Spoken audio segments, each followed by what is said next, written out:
Hello, people. How we doing? I'm back for Monday Night Raw this week. I've already had a look at what we've got announced so far. So we've got Cody Rhodes and Jey Uso facing Judgment Day for the Undisputed Tag Team titles. We've got Big Bronson Reed going up against IC title Gunther, which should be a good, fun match. But what I'm looking forward to so far, Ricochet versus Shinsuke Nakamura, falls count anywhere. That should be good fun. And then on the women's side, we've got Shayna Baszler going up against Rhea Ripley, and probably a bit more in this season premiere. See you in a sec. This is Big E from the new day. Give me that whole yeah. Give it to me. I need it. How's everyone doing then? It feels like I've been away for bloody ages, but it's only been a couple of weeks, I think. Let's have a look at what we got in. We've always got Sassy in. Welcome to the Monday Night Raw live stream. We do have the Patreon and Super Chat, so if you don't want to donate anything, you are more than welcome to. We do greatly appreciate it. We do have the memberships, so if you want to be a member, you can join via our YouTube channel. Just go to the YouTube page, press subscribe, and then press join. And make sure you've got that notification bell ticked so you know when we're going live again, which will probably be Wednesday. Wednesday for Dynamite. There we go. We live stream Monday Night Raw, Dynamite, Friday Night SmackDown. I've just been catching up on the last sort of 5 minutes of SmackDown from Sam's stream the other night. Looked like a really good show on that season opener. That's why I really wanted to make sure I did tonight. Yep, check out WrestleSphere, Soundsphere. There is wrestling interviews on there. Eric Rowan and his workout to Bray Wyatt. We've got Code Orange on there, who did Bray's entrance theme, and have done a lot of other good stuff. What else do we got? Wrestling Royalty as well. The person who does that one, Andy Spores, sometimes comes and says hello with us. So you've seen him. You know you've seen him. So if you go check him out, he'll do a Friday night stream, UK time, at about 9 or 10 o'clock, just discussing a big topic that week. He's just at 100 subscribers, so we're hoping to try and help push him to 200 before Christmas if we can. So push that a bit harder if you can. And you've also got Misfit Wrestling Podcast, who's just come into chat. There you go. We're giving you all the shout outs today, Misfit. Go follow these guys here. Hello, Sassy. One thing that we do ask of everyone is please be respectful for everyone and anyone who comes in chat. We just want to try and keep it friendly. We don't want people kicking off at each other because it's not a good environment. It's not a good work environment. It's not a good personal environment. So just keep it nice and friendly. Oh, we miss you. I missed you too, Sassy, when I wasn't here. I missed you too, Misfit. Don't worry. Don't panic. And then Sassy's saying you keep me updated on New Japan, Misfit. Brilliant. Ooh, Sami Zayn's kicking off Raw. Nice. I presume the tag titles will be main event for tonight's show. But the Falls Count Anywhere match could technically headline, which would be a good one. I forgot my other headphones, so I'm having to use my wired ones for a change.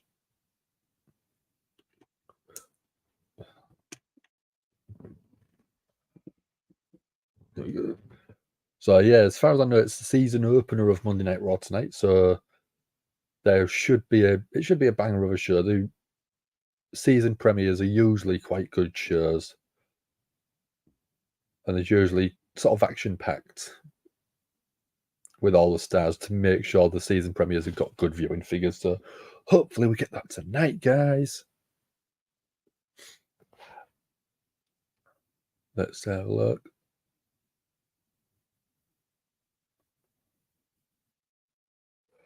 Oh, they've got new promos at the start of the show, which is nice. Still using Greatness, which is a good song.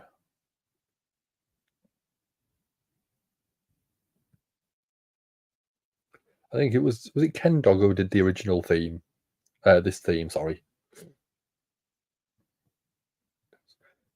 It's like Greatness. Triple H and Raw. Yeah. It's a season premiere of Monday Night Raw.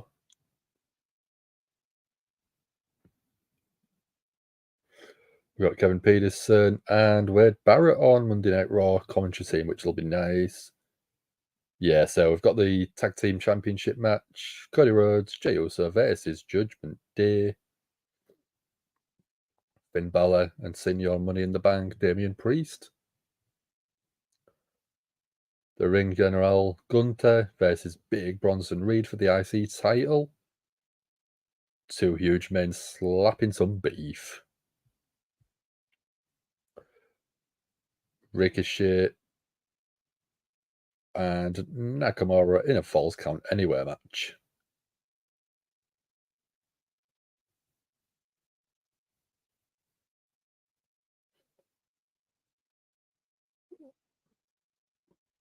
Women's World Champion Rhea Ripley versus Shayna Baszler.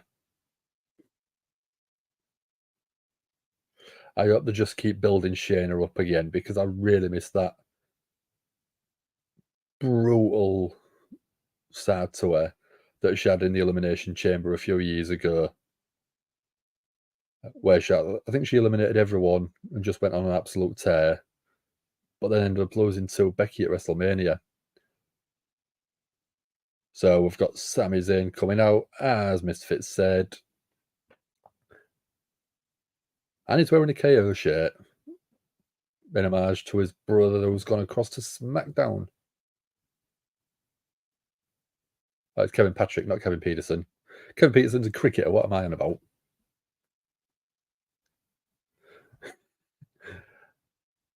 Misfit, can you tell Sassy if she will see Moxley on Wednesday? I mean, might be a bit early to tell. He might still be sort of getting checked out, but fingers crossed for you. Got Norma in. How are you doing, Norma? Sammy and KO had a great run. Glad they're solo again. Yeah, I think it's a nice change. We've seen them together for the past sort of 18 months. No, it's almost a year, isn't it? It was the Royal Rumble early this year where Sammy turned on Roman with a steel chair. Just giving a recap of SmackDown with Nick Aldis being announced as general manager and bringing Kevin Owens across.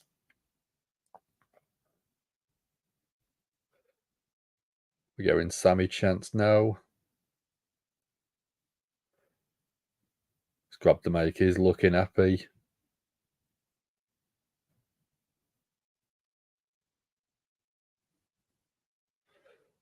Let's see what he's got to say.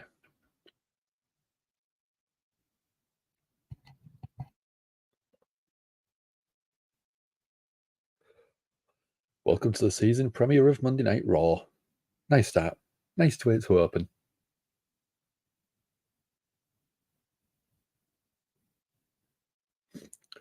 He's saying it feels weird coming out here by himself.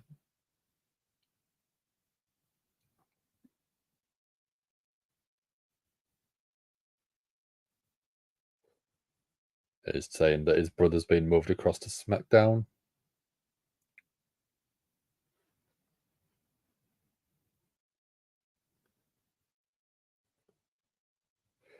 He's sad that the partnership has come to an end,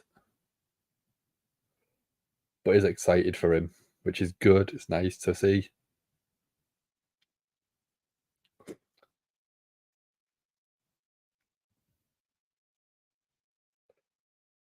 So it's nice to see Sami Zayn happy for Kevin Owens, but he's happy for himself because he's going to stand on his own 2 feet. Yeah, I think it's going to be nice to see Sammy on his own.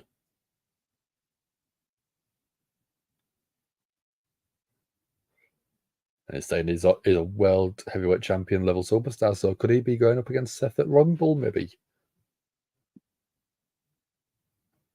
Do we think Rumble? Do we think Survivor Series? I think that could be good position. Good start to a story there.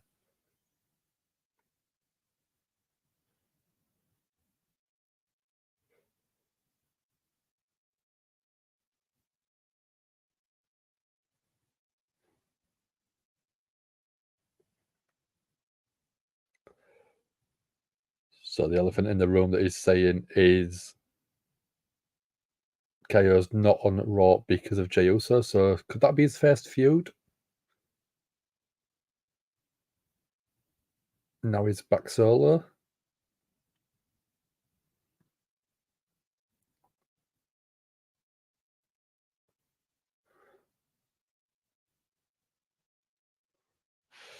So at the highest of highs, winning the tag titles and main event in WrestleMania.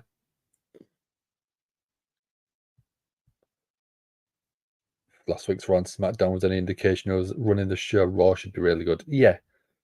If you don't have VKM meddling every 2 minutes, it usually has been a good show for the past year and a half. Sassy agrees.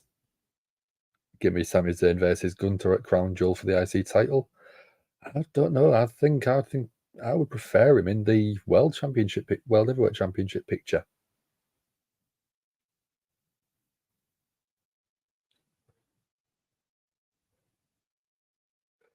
Sami Zayn's just saying that his current year has been the best year of his career so far.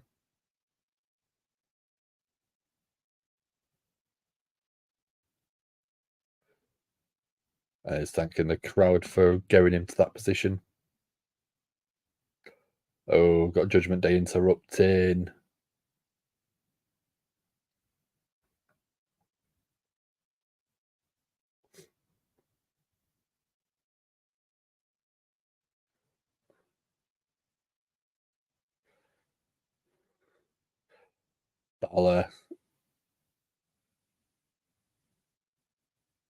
Balor's saying that no one should be kicking off season premiere of Raw.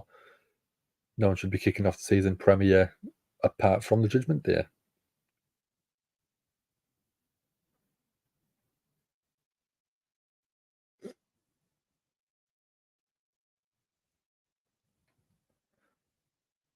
Balor's saying Sami Zayn's all alone. Damian Priest saying there's been thorns in the side forever.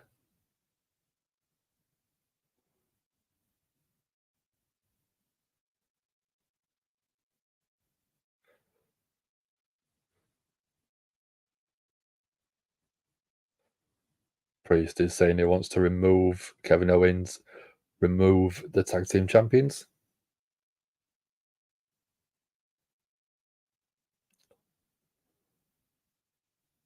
And he wants to remove Drew McIntyre as well. It's not a Raw show without Judgment Day. Exactly.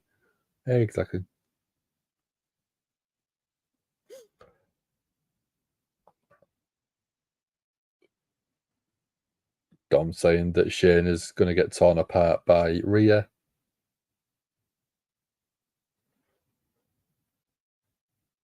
Crowd just booing, whether it's piped in or not.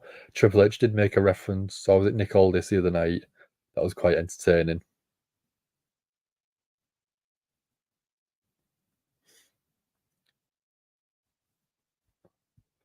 Survivor Series sold out, but seating will be changed due to War Games. Ooh.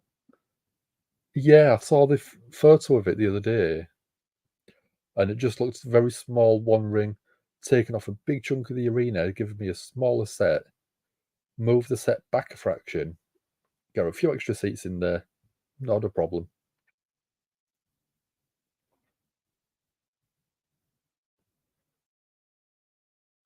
So Rhea's saying they have a different plan for Sami Zayn. They want to get rid of him permanently.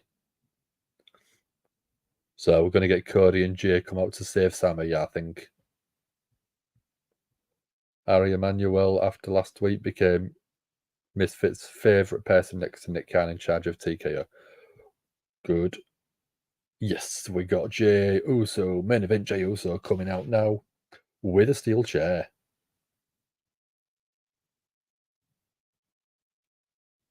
Oh, 2 steel chairs.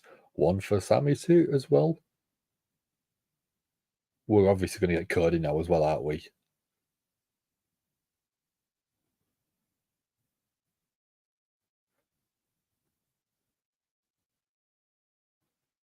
No, Bella's saying drop down.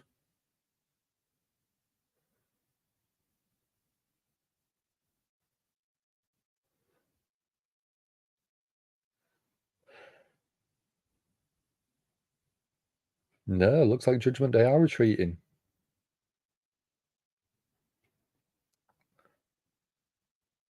Which I'm quite surprised at.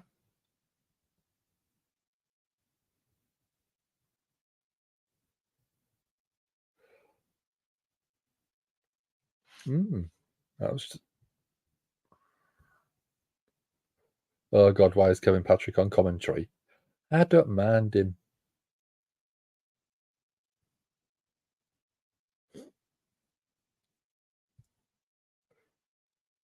Did they get done?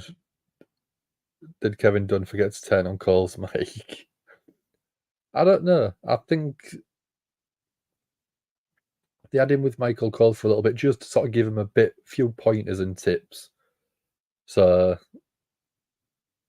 I think it's nice. I think it's nice to have him back on Raw because I do quite enjoy his commentary style.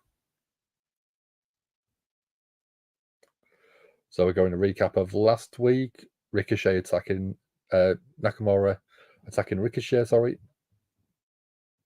backstage.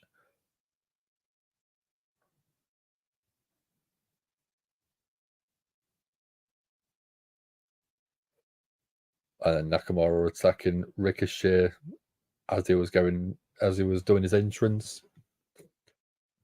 This again is quite an exciting pairing because both are very athletic guys. They'll do a couple of high flying moves. And I think this could be a really good, entertaining pairing.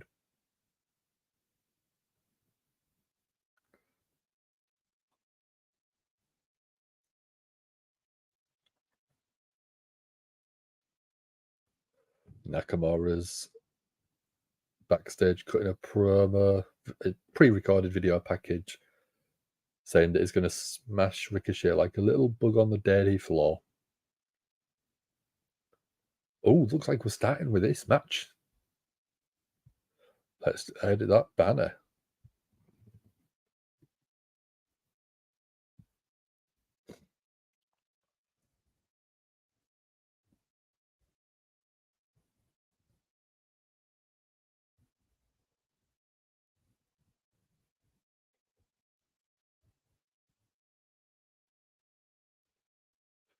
I'll get these banners ready for you. Start a poll.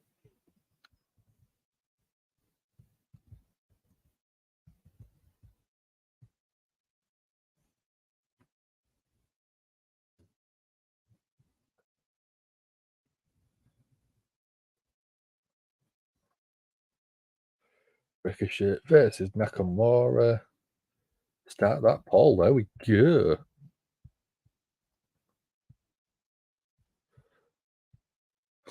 Sassy watched DPW wrestling, saw Grizzled Young Vets looking good. It's nice to see. They're such a good tag team, was massively over as heels in NXT UK when I saw it live a few years ago. When it was, I think it was still Zach Gibson. Yeah, it was. Just such a good heel. Ricochet and Nakamura to start nice, yeah. Oh, we got Matthew Lincoln in our Facebook video. How are we doing? Judgment Day's overrated, and so is the Bloodline. I think they're... I don't know if they're overrated. I think they're they've been going for a very long time, and I think sometimes you might get a bit bored of them after a long while. Is that a Super Bowl ring? Or is it? I can't tell from that photo that I've got on my page.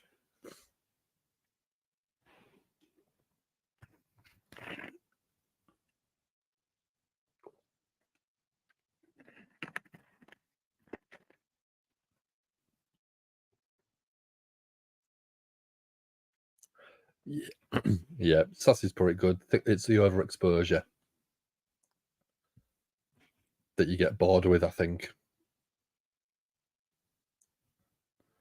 It's like sort of your songs, in it. If you listen to a song on repeat for a long while, after a good time, you end up getting bored of it. That's why they always say never put your favourite song as your alarm tone.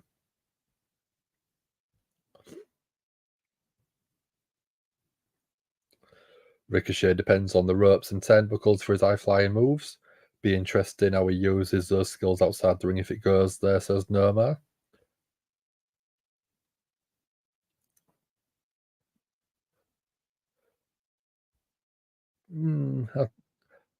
I think Ricochet could just use stuff like the barricades, and I reckon he's good enough where he could just use stuff like a steel chair as a platform like Sabu used to.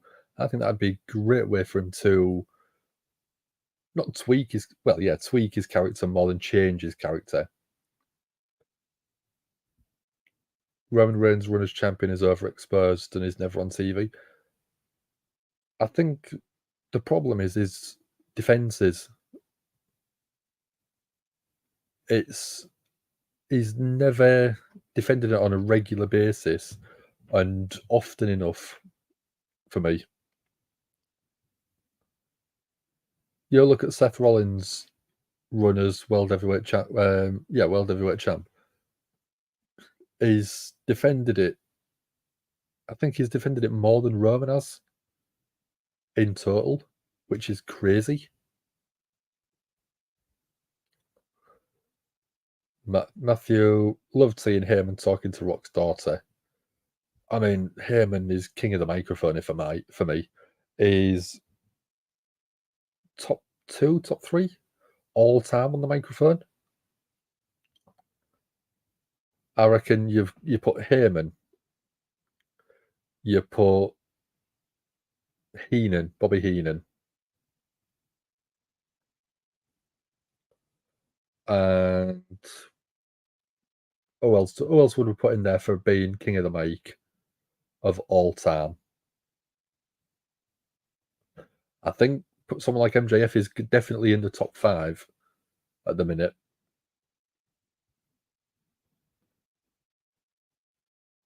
And I'd probably say The Rock, because The Rock is one of the greatest of all time on the mic. Jey Uso's backstage with Sammy.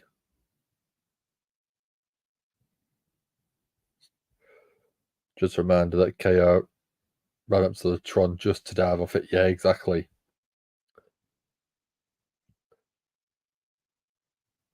No one's asking. We have something like that.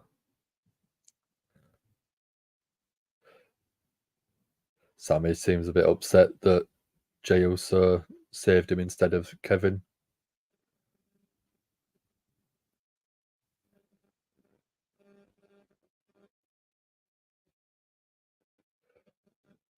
Sammy's saying that Jay's got everything. He's got Cody, he's got tag titles, whereas Sami Zayn's got nothing. Rock, yeah, I agree, Matt. Rock, Bobby Heenan, Paul Heyman.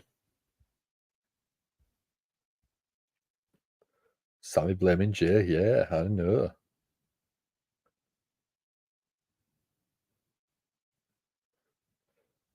So, throwing some frustration.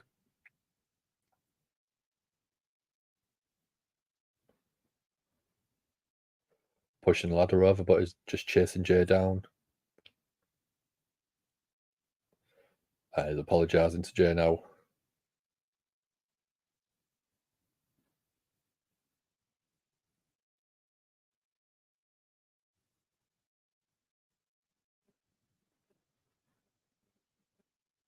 Sam is saying that Jay deserves everything he's got. Are they good? Hugging it out. Nice.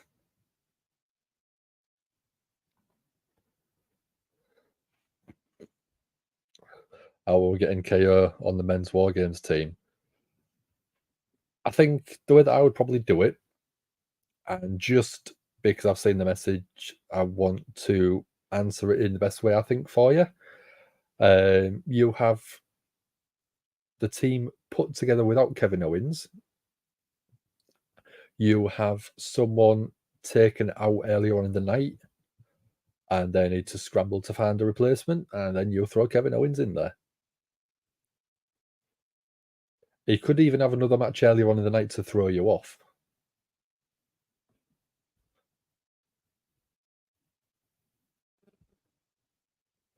Nakamura. Crowd started singing and WW piped in boos. Yeah, that's the... Leave the sound to be organic as possible for me. If Dominic Mysterio is going super booed, let us hear it. If Nakamura is going cheered, let us hear it. If they want to sing his song, let us hear it. We want to feel part of the crowd. And if you're masking the audience's reactions or the vocalization from the crowd, it's disconcerting. It takes you out of that suspension of reality for me. Ricochet started the match early by baseball sliding Nakamura to the outside and then throwing him into the barricade.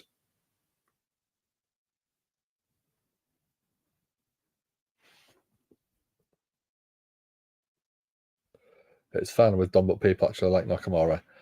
I don't think it matters if you like him or not. I think it's you want to hear the crowd reaction for everything. You don't want it being covered by some artificial sound.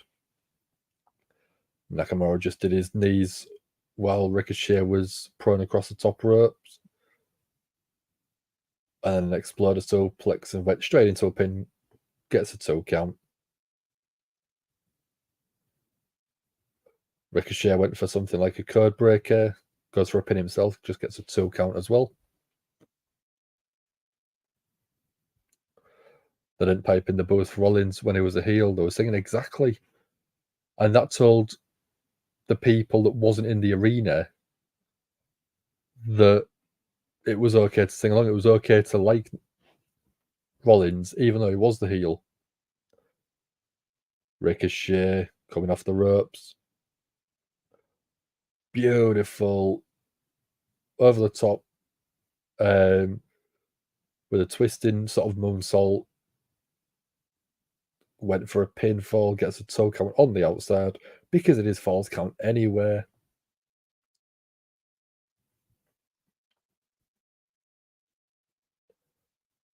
Nakamura sort of stumbling towards the back. Well, I say stumbling towards the back and down the entranceway.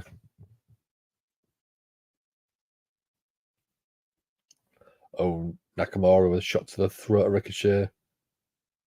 Throwing Ricochet off the LED boards. Oh, Nakamura is such a good heel. He was taking Ricochet backstage and he looked behind and just said, "See you later, guys." Triple H wants us to keep trusting him with a booking of heel. Shinsuke needs to win. Yeah, I think he will do.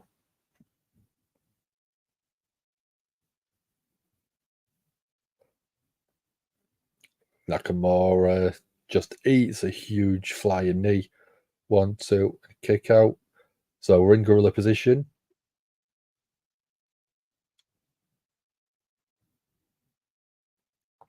I can't actually see Triple H anywhere.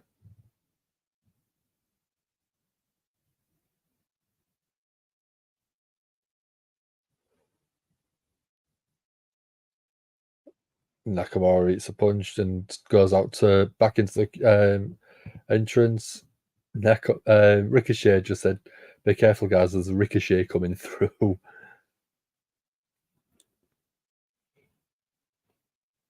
Nakamura went to throw Ricochet into the LED board again, but he did a flip off it. Nice.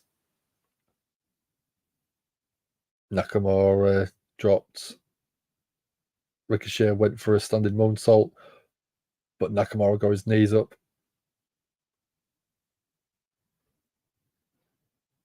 Ricochet with a dragon screw to Nakamura's knee.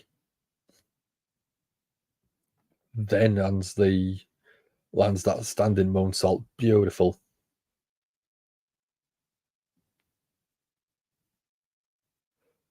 If he loses to Rollins back-to-back pay-per-views, then loses to Ricochet, why bother? Yeah, exactly. I know exactly where you're coming from, Misfit. I think that Nakamura needs a win over someone in a not high stakes match, because it doesn't look like there's any stakes really, but in a big-ish match to keep some of that momentum going. Well, I say momentum. He's lost 2 in a row, so he can't afford to lose any more momentum.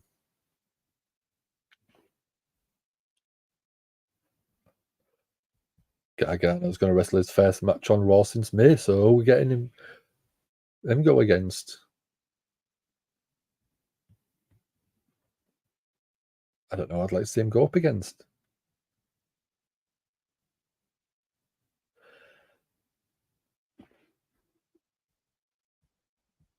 Sassy agrees. Sassy likes Nakamura. I love Nakamura. I think his wrestling style, just that Japanese strong style, just has a little bit more of an edge to it. So it's really, really, really good to watch. So you're going up against Ludwig Kaiser. Oh, that'd be a good pairing. I think that'd be a great match. If they give it a bit of time, I think that'd be good fun.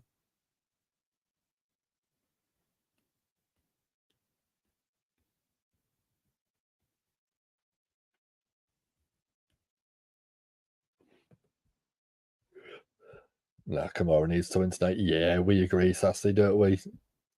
Same as Misfit. We all agree.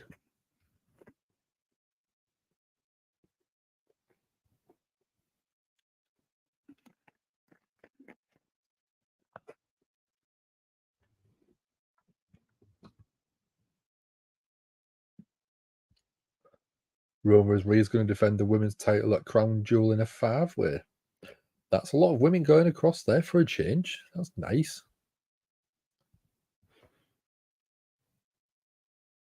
Because we've only ever seen singles matches before.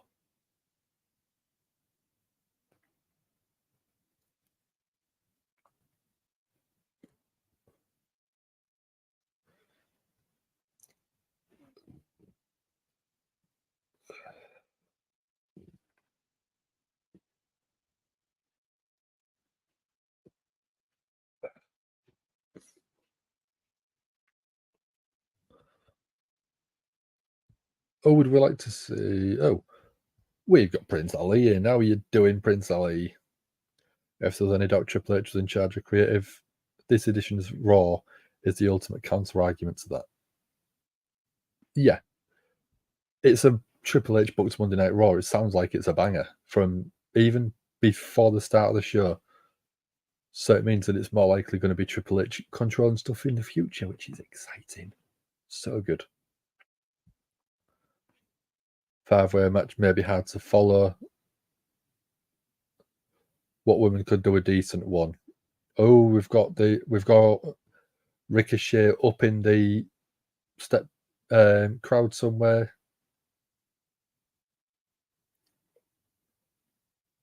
Ricochet stood on top of the barricade. Shooting star press off of the somewhere up in the crowd. Takes about 3 or 4 security out. Takes Nakamura out. That was the word I was thinking of. Balcony. Thank you, Misfit, reading my mind. Rhea versus Charlotte happening on SmackDown this week gives me up to not doing it again at the pay-per-view. Yeah, I don't really need to see Charlotte in a title picture for a while for me.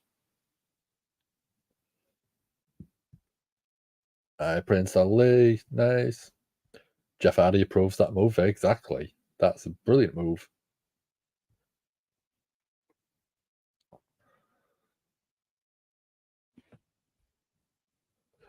New Jack approved.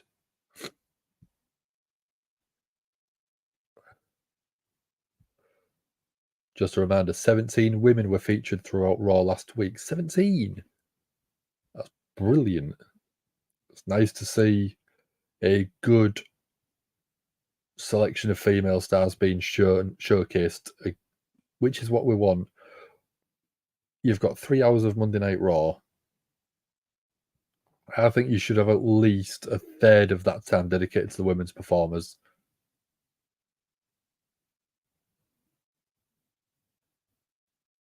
So Nakamura is looking for some plunder, and the crowd love it. He's bringing out a table.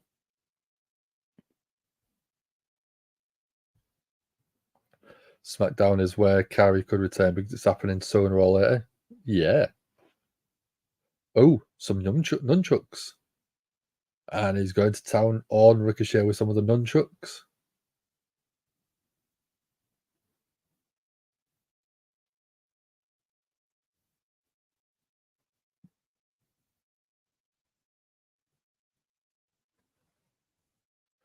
Nakamura's setting up the table on the outside.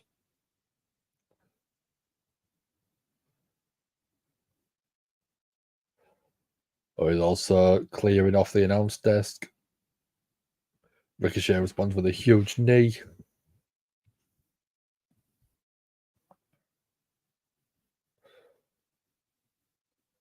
Ricochet's putting Nakamura on the table that Nakamura set up himself.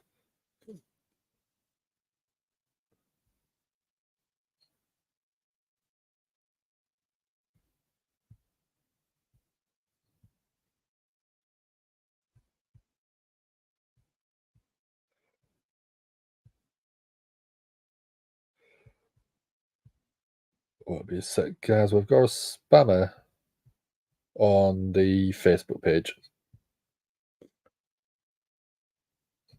Kyrie will be involved in whatever he is doing. Yeah, I think they're so good together. I think why not just put them two in a match, in my eyes.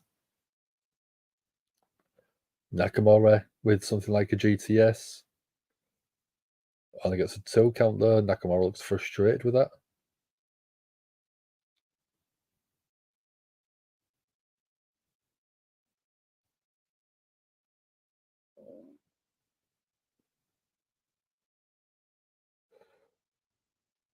Nakamura was looking for a Kinshasa, but Ricochet flips off him.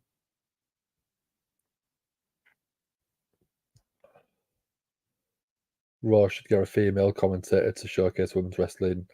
Vida Scott, Mickey James, maybe. Good pair. That'd be a good idea. 450 springboard splash from Ricochet. 1, 2. Kick out at 2 from Nakamura. USA Network said best in the world on Instagram from the GTS post. There's so many teasers, isn't there? Can't wait for Kyrie to return. Yeah, Kyrie Sane was amazing and just didn't get utilised enough for me. Ricochet going up to top, but Nakamura catches him. What are we thinking? Nakamura trying to climb up, but gets tossed to the outside. Kick to the head from Ricochet while on the top rope. Well, second rope. What are we going to get here?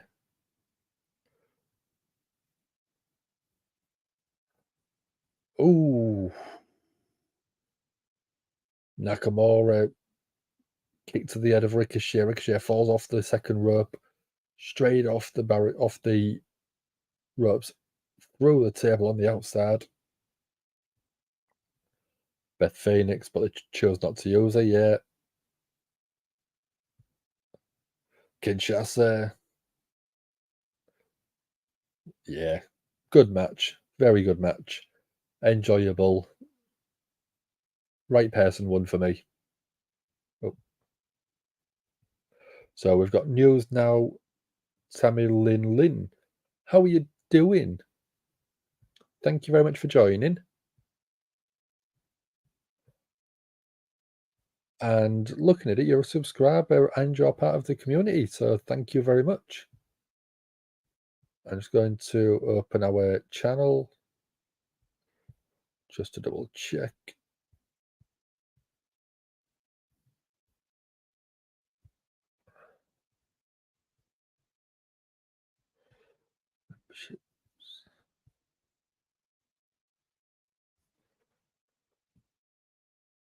So yeah, 2 weeks ago you joined. Yeah, thank you very much for joining.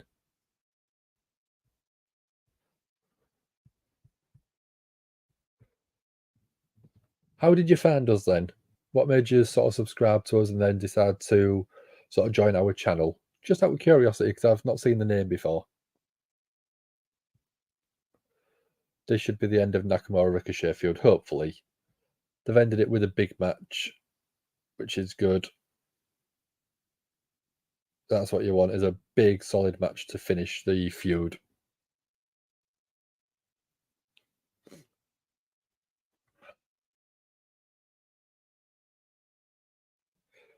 From Eve. Great, nice. Eve do some good stuff, don't they? What do you want to dive off, Ricochet? Yes. Then again, false count in our match with barbed wire, chairs, bats, and glass panes. Yeah, but Sasa, you'll love the violent stuff.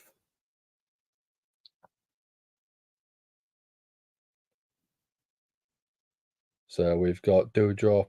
No, it's not. It's Piper Niven now, isn't it? Chelsea Green backstage, women's tag team champions. Got Tegan Knox, Chase, and Katana. And we've got Nikki Cross in the back. Nikki Cross is back on TV. We love it. Eve, right, girls of wrestling talked about us. Yeah, they're brilliant. They're so supportive of us. Dano does the booking and does the sort of promotion. Sometimes comes on one of our shows every so often. And we have a good chat. Is ridiculously knowledgeable. So it's nice to have someone with insider knowledge of booking shows and the planning behind them come to sort of help a smaller channel. Yeah, Eva always great. 6 women in one segment, so we've got a good stat. Oh, I forgot about the banners.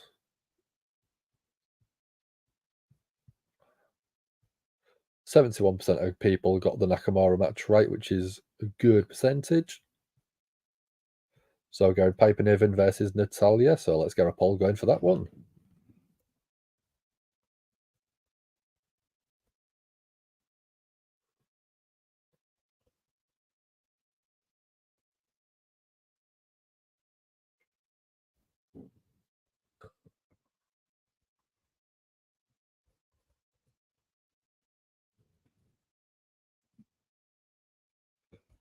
Get that going. So Natalia v Piper Niven. Poll should be coming in any second now, guys.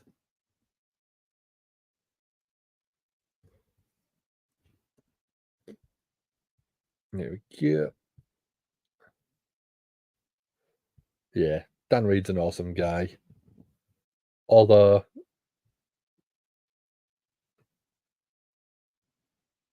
you could be talking about me. You could be. feel like people should apologise to Triple H for the booking of the women's division. Yeah, probably because Vince was taking half of it off TV every week. Natalia the Jobber, probably, which is a shame. Piper should squash Natty. I think that's a bit disrespectful to Natty. She doesn't deserve to be squashed.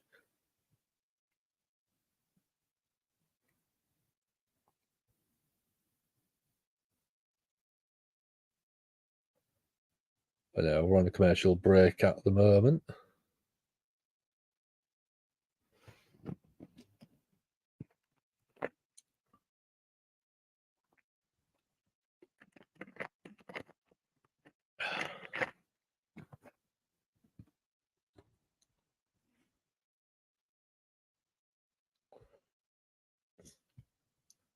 They had Rhea squashed twice. I know, but there's the difference between Rhea at the moment and Piper Niven. Piper Niven needs to be built up, so I think showcasing a good match would do more for her than a squash match. How can you blame someone who has no real power and is a scapegoat? Yeah. I'm just going to turn the heater off that I've got in here. Won't be a sec.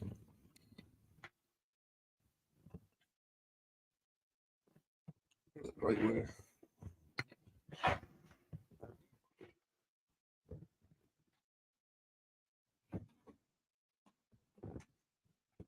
There we go.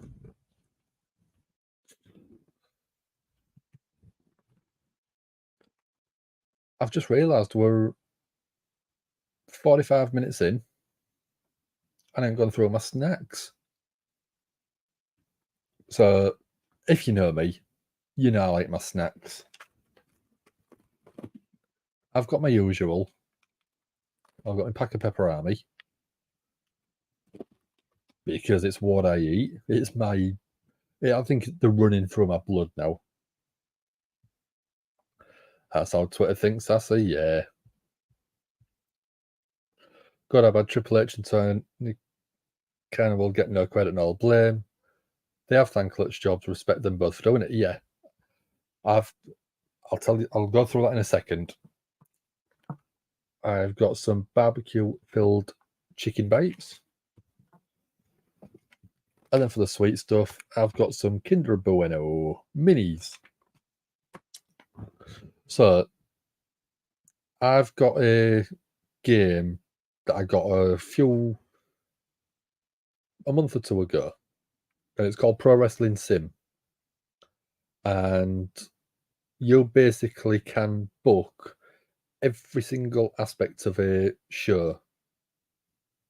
And once you've booked it, it will tell you what segments did well and what segments did bad, if popularity went up or down, whether performers,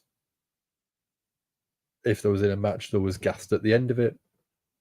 And the game itself is so in depth. And then when you'll realise how hard it is to book a Monday Night Raw show, just in the game, where there's no real consequences, you can appreciate Triple H's job and Tony Khan's job so much more.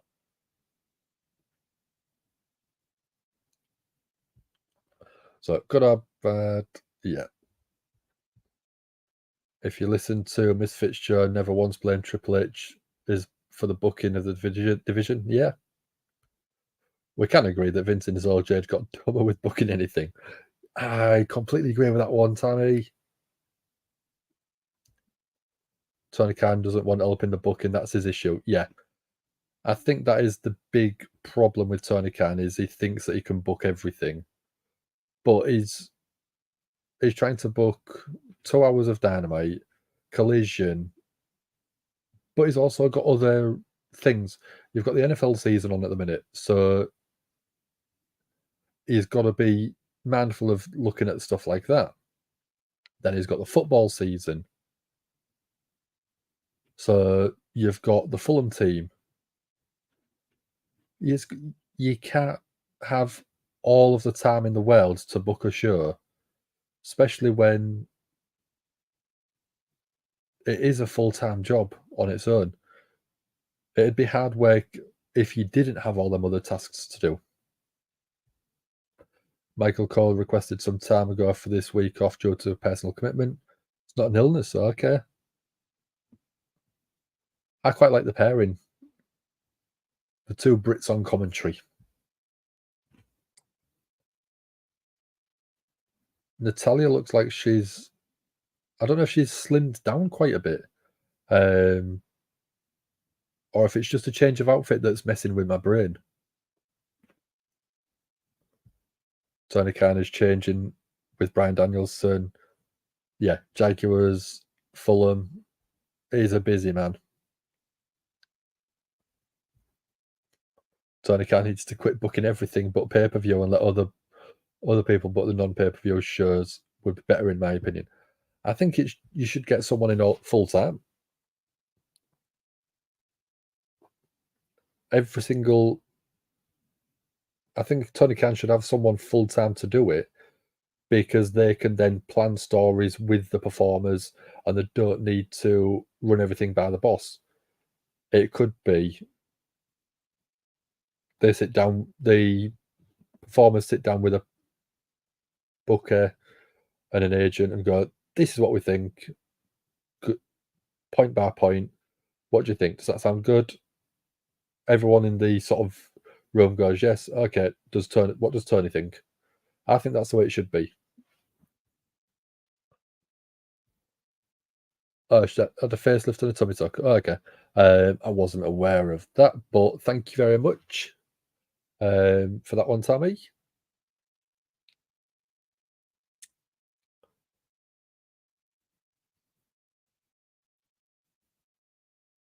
So Natalya just eats a Glasgow kiss from Piper Niven.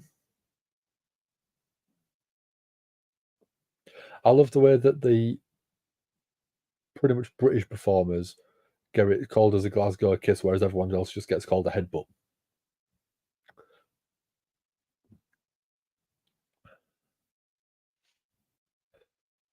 So it'll be Danielson when he retires, but see him slowly switching things over to him over the next year. That'd be nice to see. Tony take a step back and put Danielson to the forefront of booking. Becky Lynch is not listed in the rundown, which is odd. Might be having some time off this week for something, maybe. Her facelift made her look like a horse too. That's not very nice, Tammy.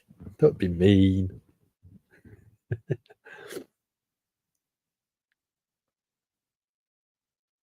I mean, from what I've seen, she looks so much better for the tummy tuck. I think I don't know if it was the outfits that made it look not bad, but the outfits that she wore wasn't accentuating sort of the figure. She still had a great figure, but I think the new outfits, because it's not full leg coverage, I think that just really makes her look a lot better for some reason. I don't know why. Becca could promote in a book, could be. Brian wants to wrestle CMLL wrestlers now, so he may not retire like he said he was going to. He might do the occasional one-off matches. Maybe. No idea.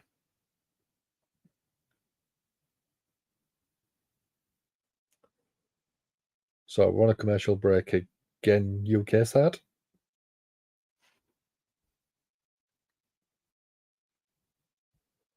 Natty, why? Love the new outfit, but facelift, ouch.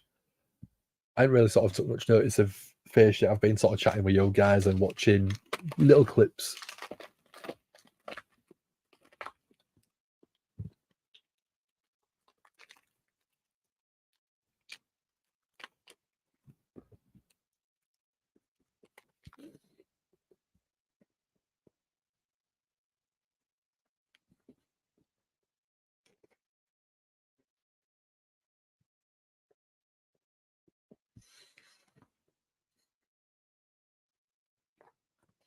Oh, that's what we said. I knew it said something like that. I thought he said something like, keep out the way, there's a Ricochet coming through.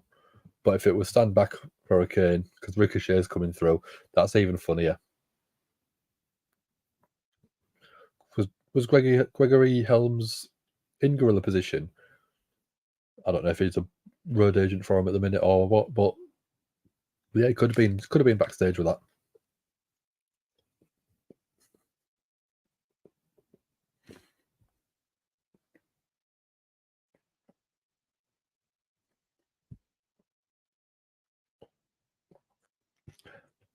Yeah, Brian wants to wrestle CMLL wrestlers, wants to wrestle everyone. He's all about giving back for me. He just wants to be a professional wrestler and wrestle the best on the planet and then the best up-and-comers on the planet. Now, he just went for a drop kick, but that seems to be completely missed, I'm afraid. Piper Niven went for a crossbody, but Natalia gets out the way. Natty with a roll through. Oh, discus clothesline. Goes for a pin. 1, 2, kick out.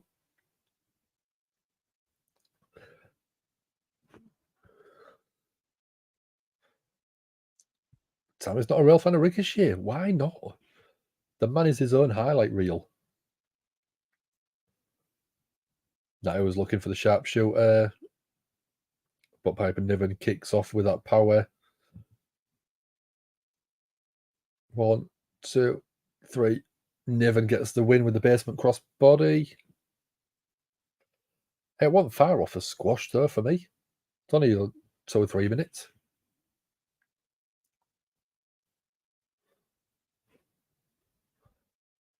Soon as the AWCMLL announced partnership, Brian was like, you know what that means on Twitter.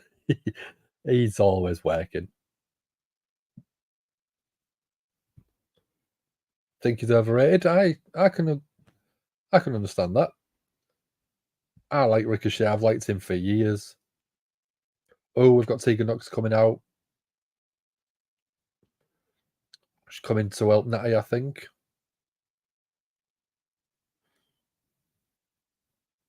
So Tegan Knox taking out Chelsea Green and then attacking Piper Niven. So is this the start of the build for Survivor Series War Games?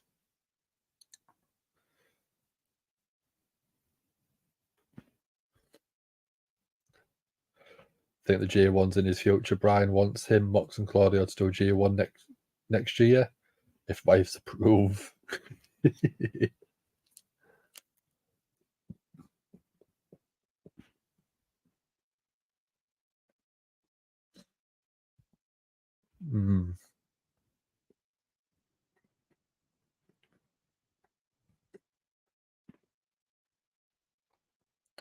I think Tegan Knox is amazing. And when you're working with someone so seasoned as Becky, you can't not have a really good match.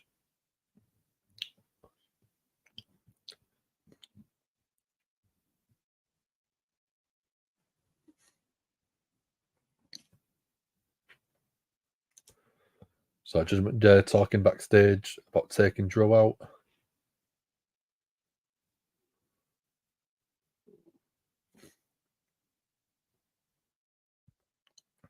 Bray wants Brian to do the G1. It's something that I think that she understands the pro wrestling side of it, and she's completely supportive of him, which is good. Very good match, yeah.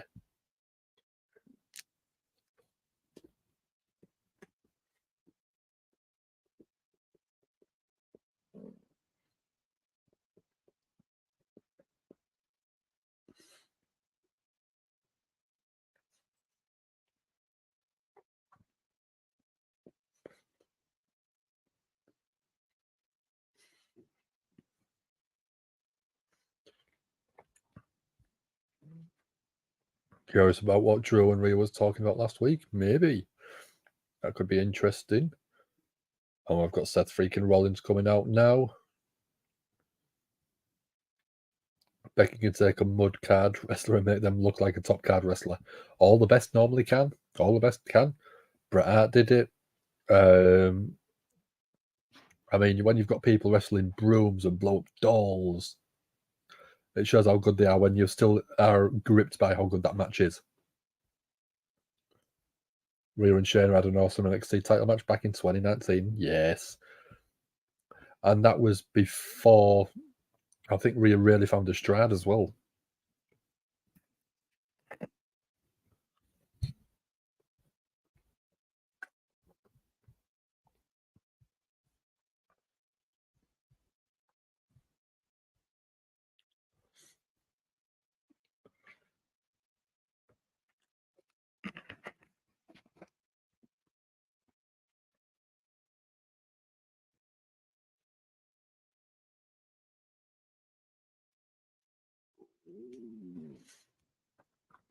So Seth looks like he's wearing a Nintendo Wii faceplate on his face,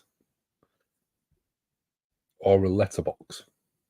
If you're from the UK, you know what that means. Sassy loving the outfit, very avant-garde. Looks like an outfit I saw in Paris Fashion Week. Yeah. That was when Tripp said Rhea's my future when I take over. Yeah. I mean, you look at Rhea. When she first started, it was basically a Charlotte Flair ripoff. Not to be harsh on her, but it was tall, blonde, blue eyes type thing. And it was just Charlotte Flair, but 5 years delayed. But now she's found a bit of a niche look, a niche style. And I think that's what's helped propel her. If she stuck with the long blonde hair, and I think that wouldn't have given her the elevation that she's at now.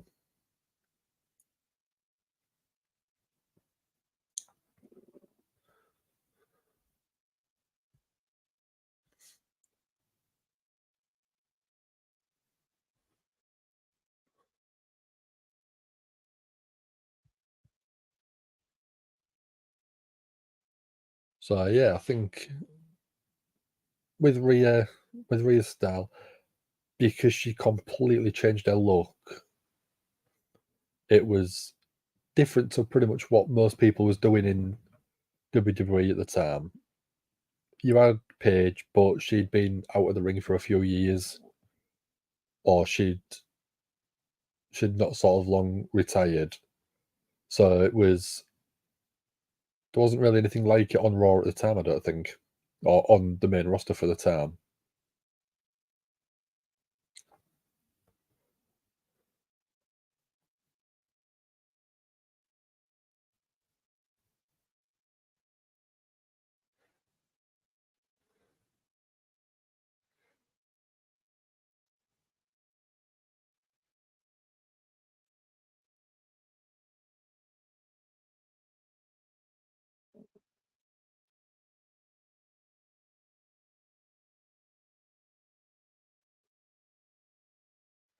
That was still on a commercial break across here.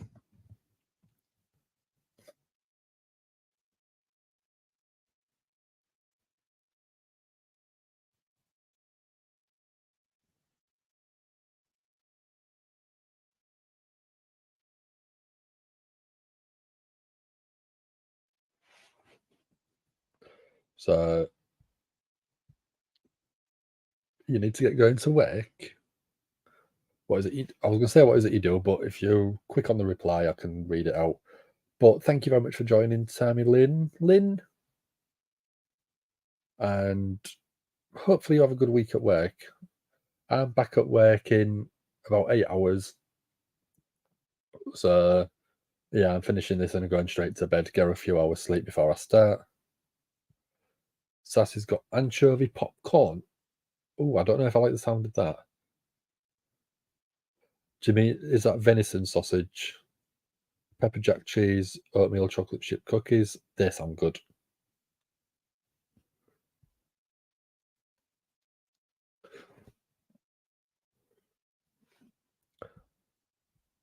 Dinner, chicken pot sticks, pot stickers with vegetable fried rice. That doesn't sound too bad. That sounds quite yummy.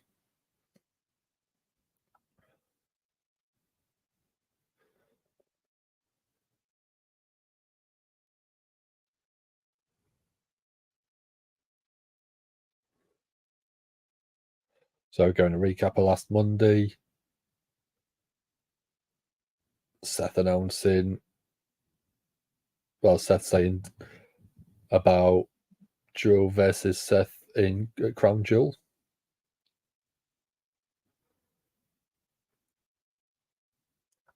And then you had Judgment Day attacking,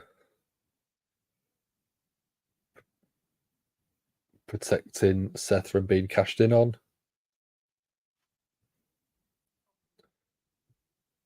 Never tried fishy popcorn before. No, to me it should be something sweet, not fishy and savoury. Andrade versus Vikingo was announced for WrestleCade. That should 100% be fire. Vikingo is ridiculous, and Andrade is just he's always been a brilliant performer for me.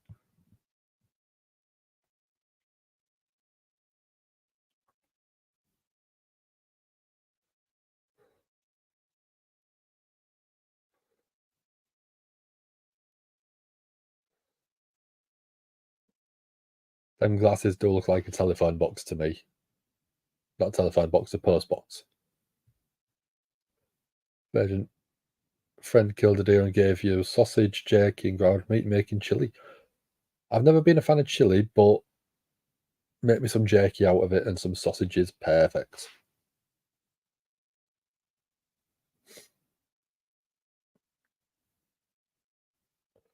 I'd love to know where he finds the ideas for the. Well, I don't think he'll have the idea for glasses, but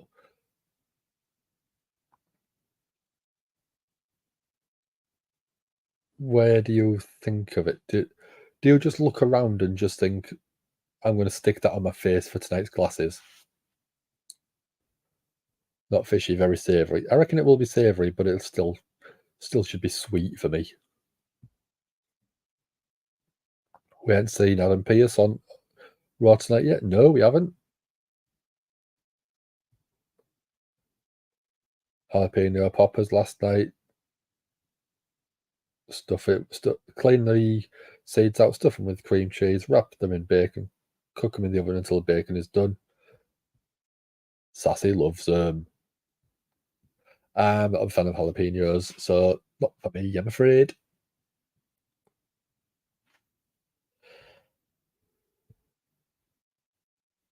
Love the idea of Aldis being SmackDown GM, maybe as a match or two. Rumble, Mania, maybe.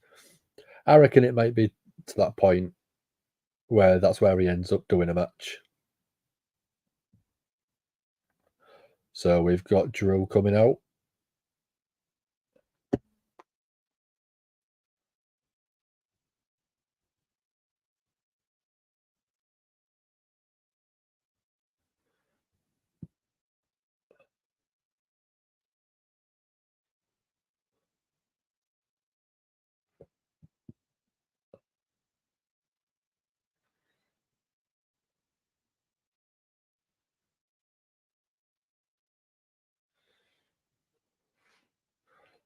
So Drew's in the ring.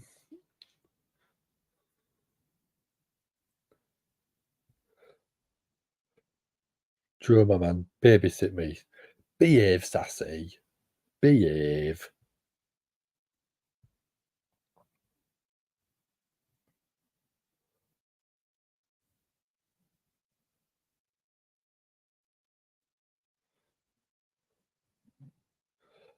So Joe's talking about Seth being in the ring, being able to be attacked.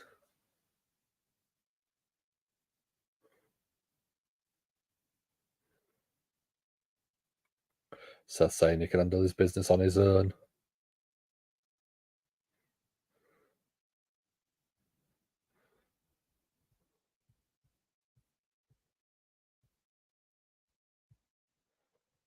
Seth's implying that he might have some help.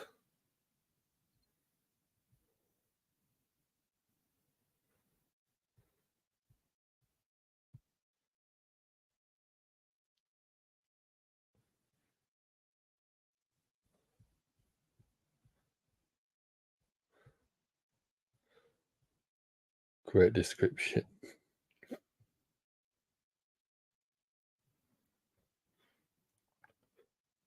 So last Monday's they are doing sort of booking. So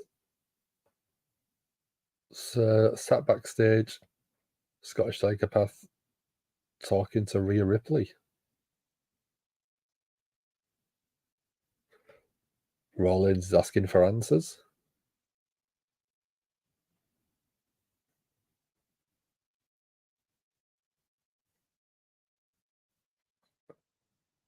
Joe says that Rhea came to him.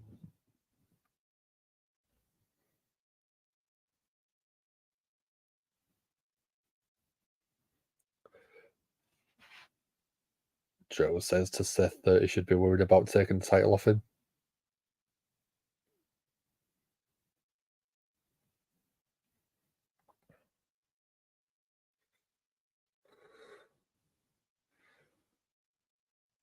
Seth saying that no one's taking the title off him.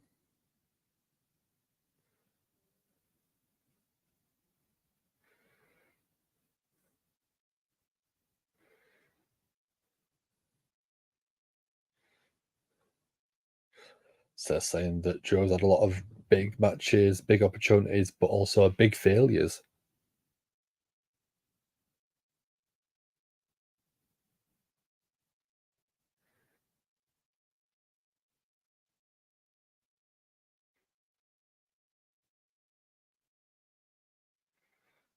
Seth saying that Joe doesn't want to go on a slippery slope with the Judgment Day.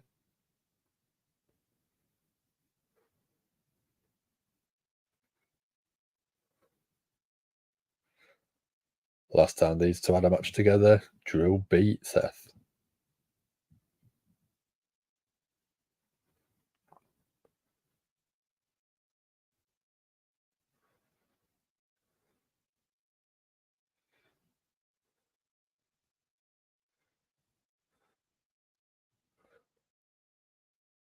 So Joe's trying to explain his losses. Mist to the eyes, bloodline, interference, which technically is right because they did have a very, very decisive factor on a lot of the matches.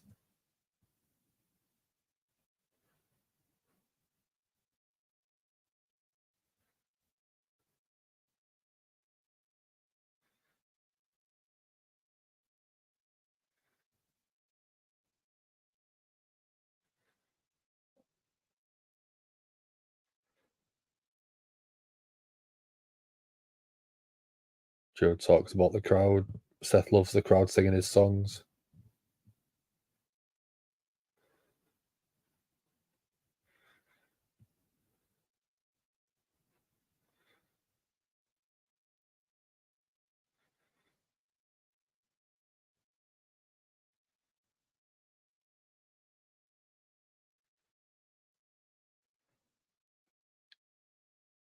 Joe's talking about his title win at WrestleMania against Brock. It was hard for everyone because there was a global pandemic on. Yeah.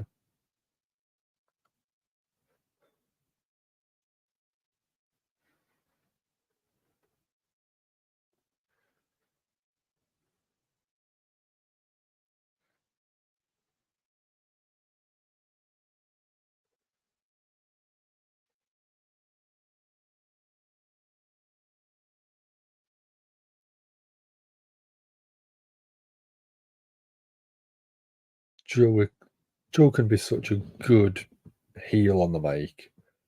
I do prefer him as the heel.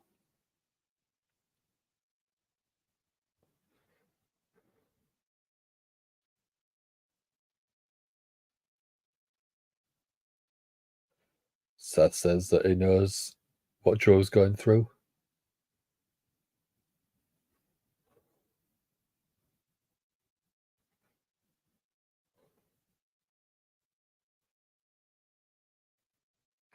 Seth saying he spent 4 years trying to climb back to the top of the mountain.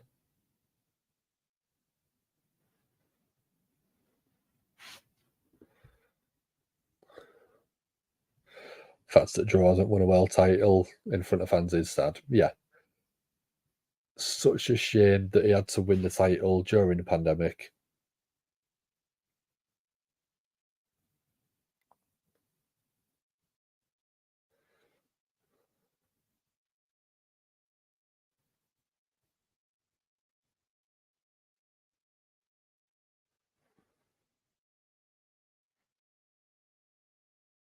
That was quite a good promo there from both people.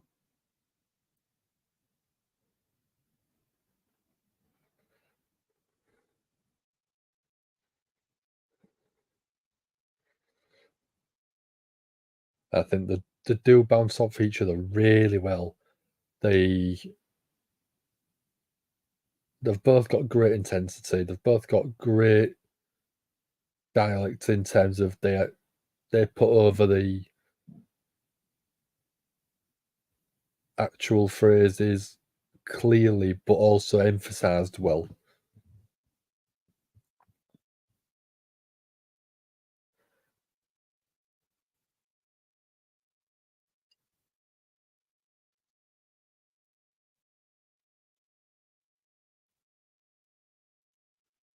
So we're getting a video package from Bronson Reed now.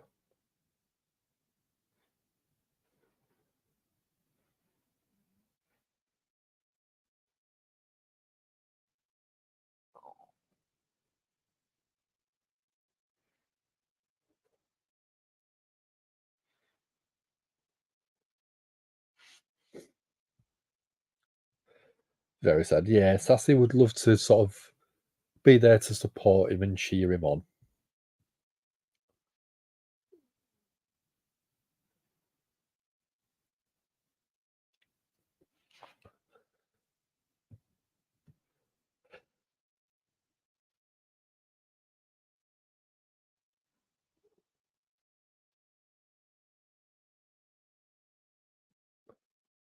So, yeah, we've got Ring General Gunther versus Big Bronson Reed for the IC title.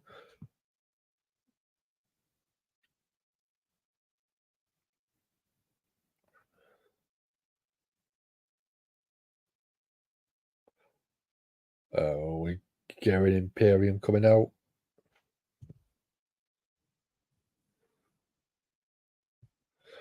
You'd towel him down after a match as well, wouldn't you? If he got super worked up and he was super sweaty, you'd help him in the shower.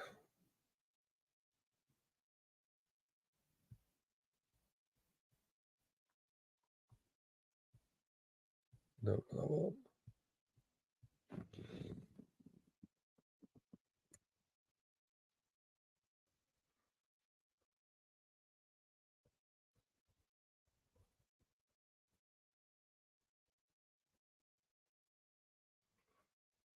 Let's get the poll going because I've announced the next match.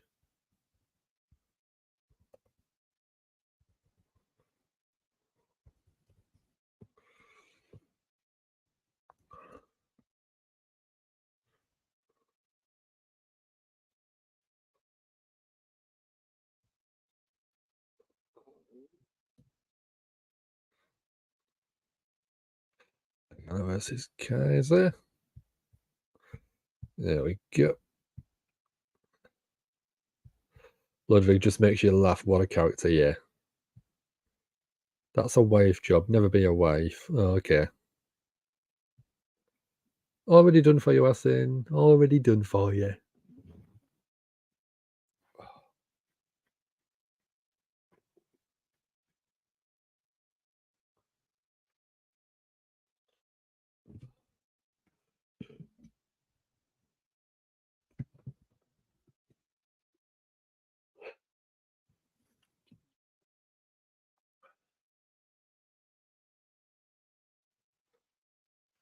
So we're on a commercial break before this match.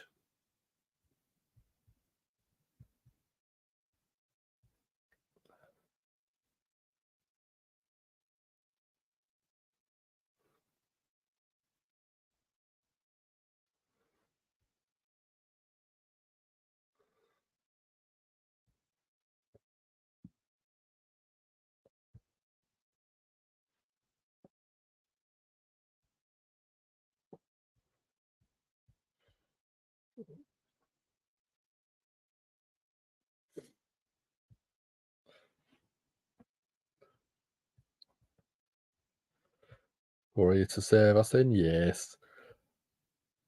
Like I said, as soon as they announce the match, I always try and get the poll ready to go.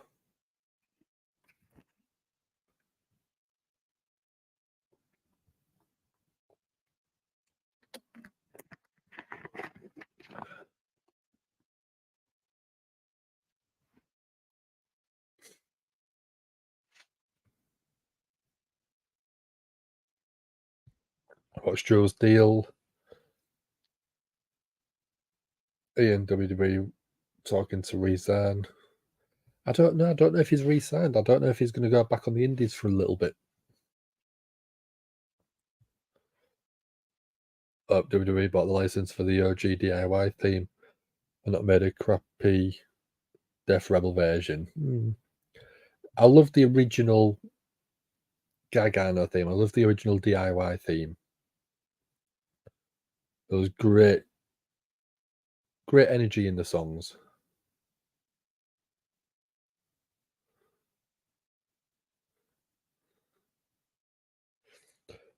Joe's under contract till Mania 40. Could that have been extended with his time off for injuries at all, do we think?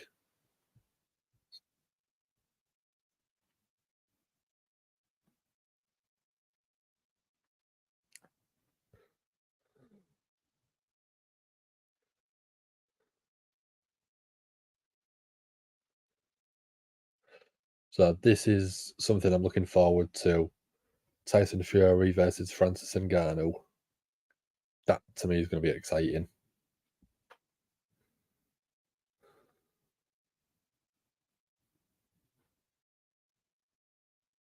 Joe's contract wasn't up until the end of the year, so if it's been extended until Mania, that's probably after with the injury and stuff. So yeah, it could be he goes out putting someone over at Mania, maybe.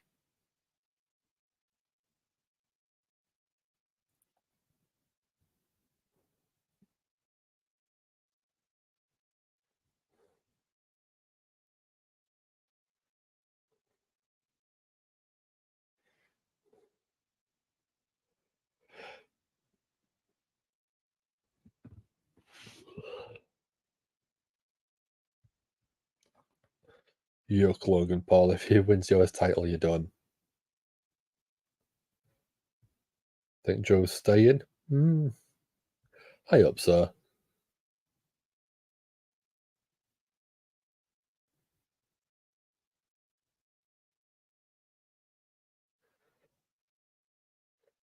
So we're going to add the recap of Logan Paul winning on Saturday and then calling out Rey Mysterio.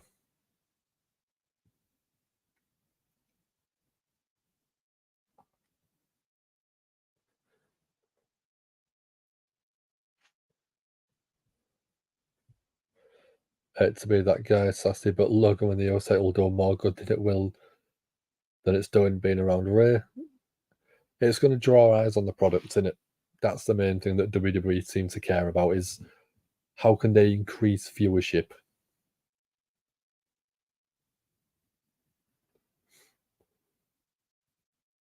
Logan Paul's going to be on SmackDown on Friday.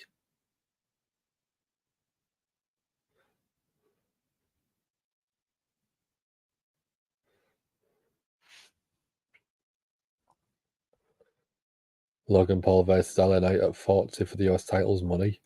That would be good. I think that would be great. AEW didn't need Drew. Prefer to get Callahan. Impact could use Drew. Yeah, change it up. Give Callahan somewhere new to work. Give Drew somewhere new to work.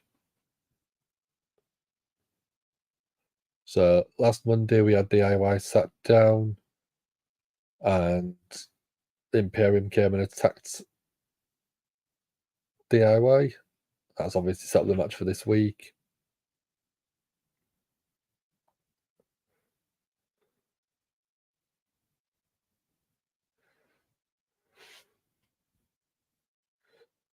I think that's the plan for the US title. Yeah, it sounds like it could be.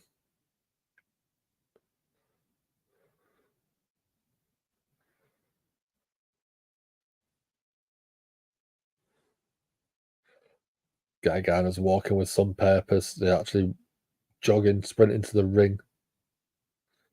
The last half of it.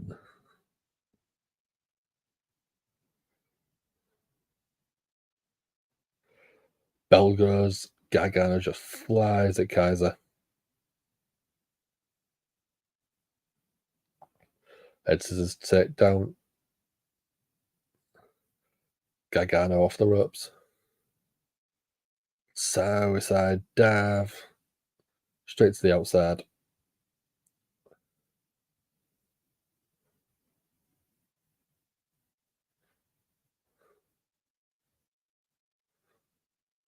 Back in the ring. Gargano's off the ropes.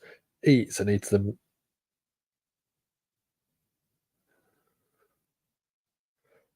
Gargano injured his knee. I didn't see anything.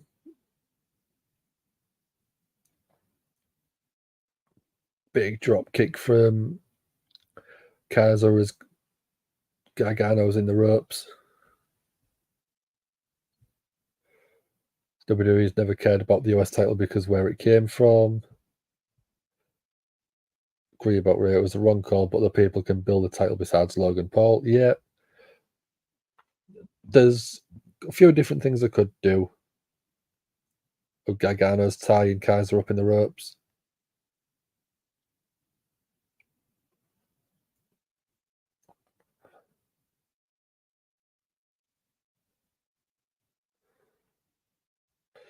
Huge clothesline from Kaiser, taking Gargano down on the ring apron.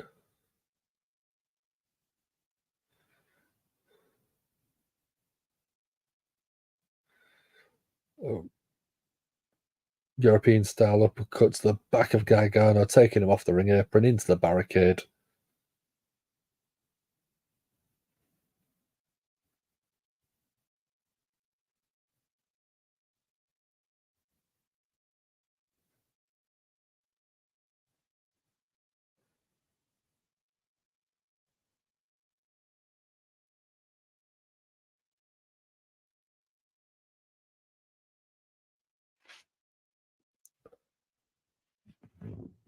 I think we're going to have Imperium interfere in this match, don't we? Don't you?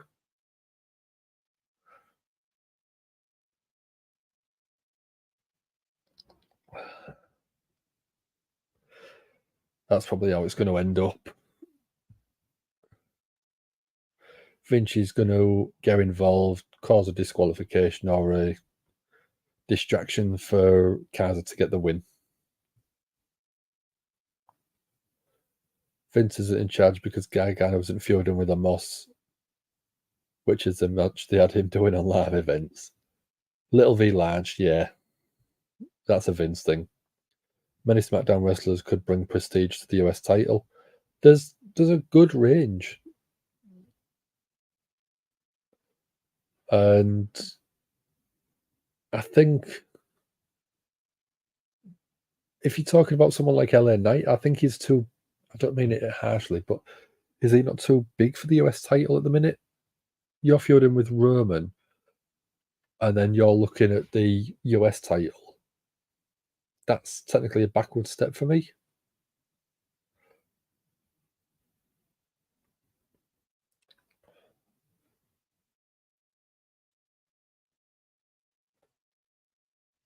I think KO would be a good shout more than anyone. US title on Kevin Owens.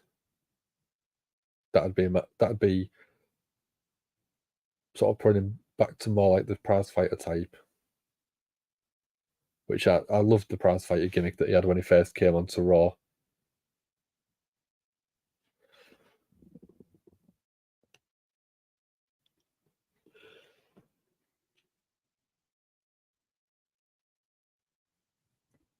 It's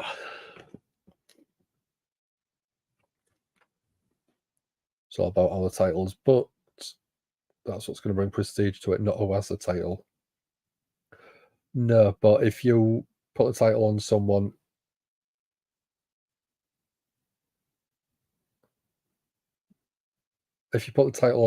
and they don't defend it, does that bring prestige? Because that's basically going completely opposite to what Roman Reigns is doing. That title's not been booked. And for 3 years, it's been sat over the shoulder of someone that defends it sporadically, probably less than Brock Lesnar did. But you look at that now, that's unbelievably prestigious. I don't think... we're just going back. Sassy LeVage to have it face Ray, let him feud with Jimmy RKO, feud with Cross. Yeah. Booking the wrong person does not help. No.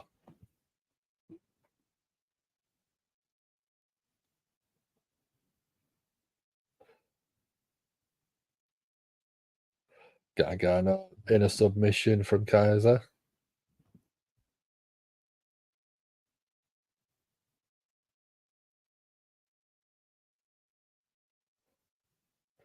Gargano's fighting back. It's a knee to the midsection though.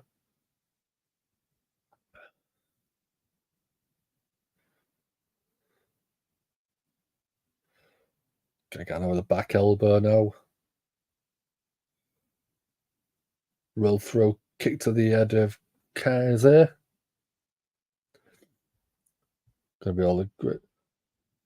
Gunther's reign at the start wasn't all that great until Triple H got the book. Yeah. And like I said, it's one where I think that every single person can be made to look and feel like a world champion or a champion of some description. But all of the time it takes two to tango, and it takes the right booking decisions. Gargano gets a solid 2 count.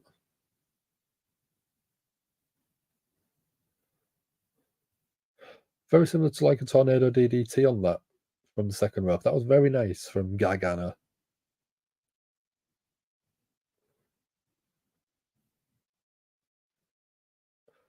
Huge drop. Going back and forth with a couple of chops.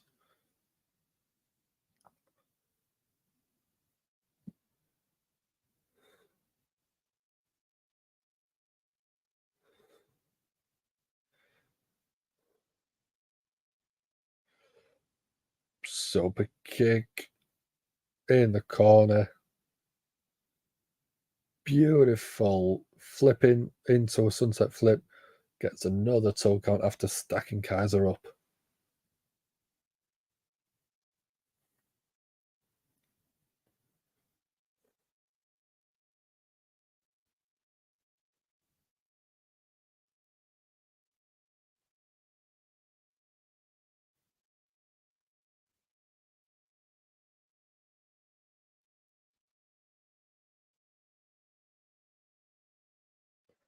Ooh, referee was sort of talking to Gargano. That Vinci. That wasn't Vinci. It's Kaiser. To get some offense in.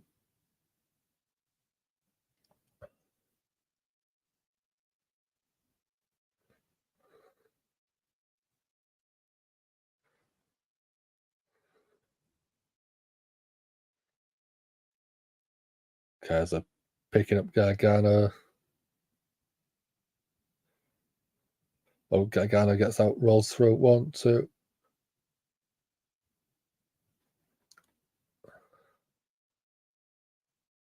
Gargano low bridges.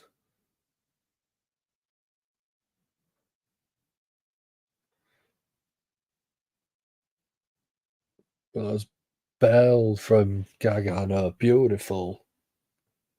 And then the top over the top rope into the DDT. Goes for the pin. 1, 2.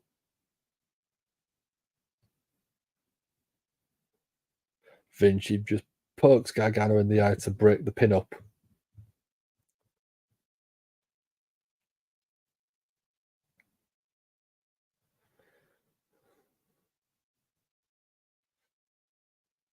Gargano attacking Vinci on the outside. Head off the announce desk, and again.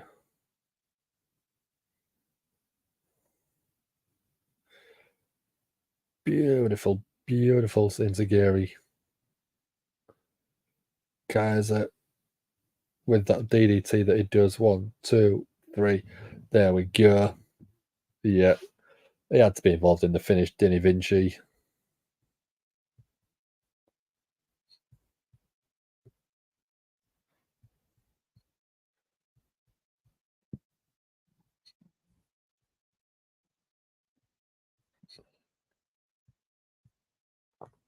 Has to be both or nothing. Yeah.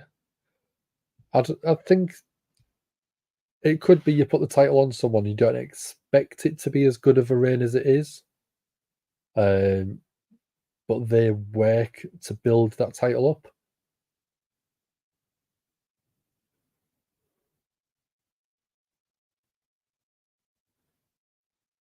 Candice LeRae, Indy Hartwell backstage with Becky Lynch, the NXT Women's Champion.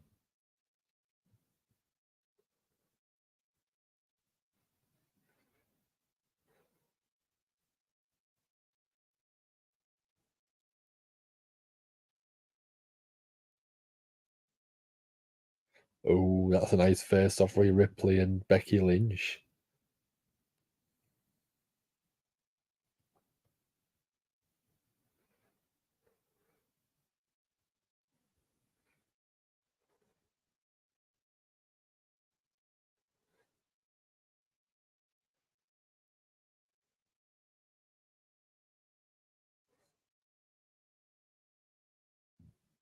Number 1 contender triple threat match in NXT. That should be exciting.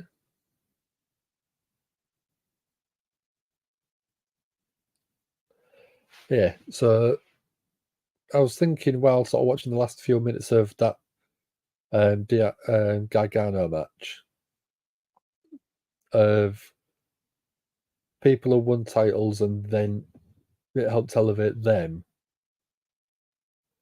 And the one that I think of for me, you're probably going to laugh, but I loved the Crash Ollie hardcore title when it was 24/7 because Crash Ollie never looked like a hardcore wrestler. He looked like a small, tiny little dweeby performer, but he was willing to do things, and WWE obviously allowed him to do a lot of stuff, and that elevated the hardcore title into one of my most favourite titles of the Attitude Era for a very, very good period of that time.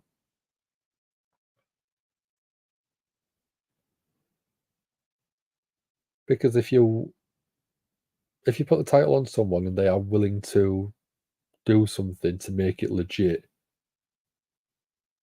I think that it doesn't make a difference who the title's on. If you book it correctly, it can make the title. If you book the right person to take the title off someone, it can make the person. There's so many different things that can work and can't work. Sometimes you might have the right person with a load of momentum, but then not do anything. I mean, I think it was Oscar's title reign after WrestleMania last year or the year before, just did absolutely nothing for her. We know Oscar's a great performer. We know the title was built very well, but it just didn't seem to have good booking. I know that's probably Vince McMahon, but again, it takes two to tango to start with.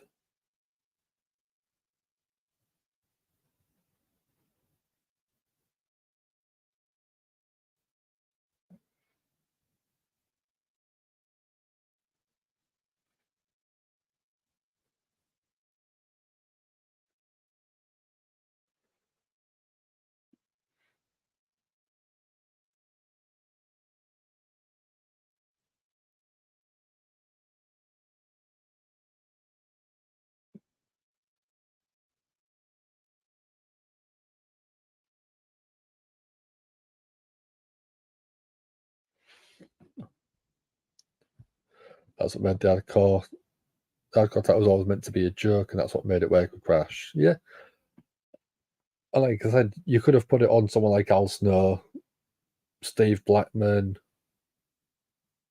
anyone like that, and I don't think it would have worked.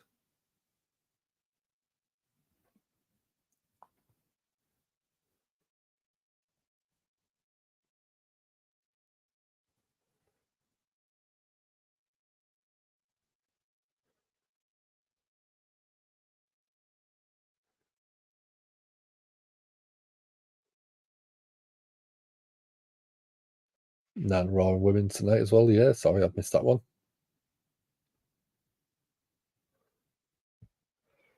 AO's title run right now is okay and she's having great matches. I know, but I'm not excited by it. That's the thing.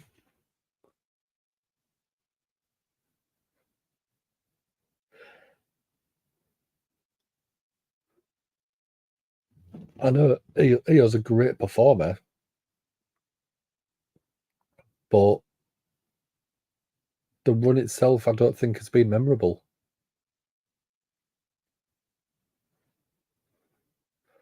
Joe backstage talking with Seth about last week.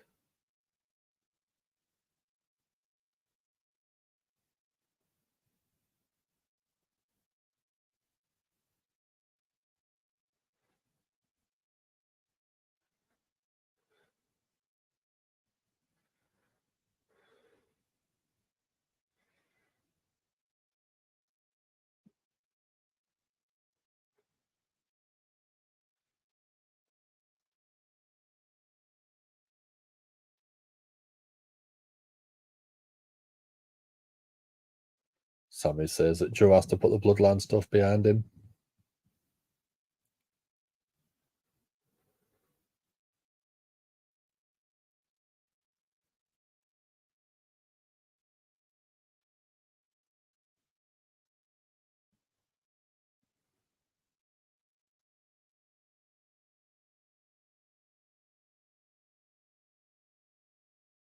So saying it was hard to put the bloodline behind him. Joe's the only person that hasn't done it yet.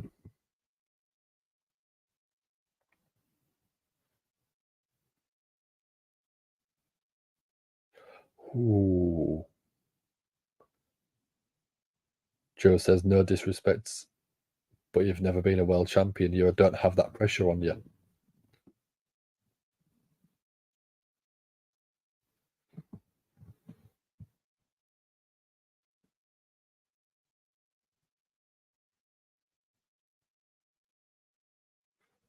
Sami Zayn versus Joe next week.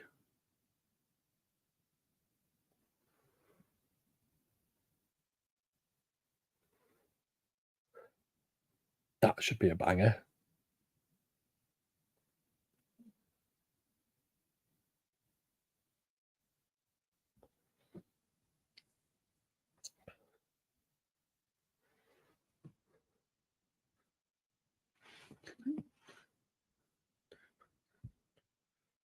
AO's run would be better if she wasn't in Damage Control. Yeah, I think that's the thing that I think as soon as she won the title, it should have been a few weeks after that. Bayley turned on her and kicked her out. That to me would have made it. You're standing on your own 2 feet now. You're champion, so go and show us what you can do.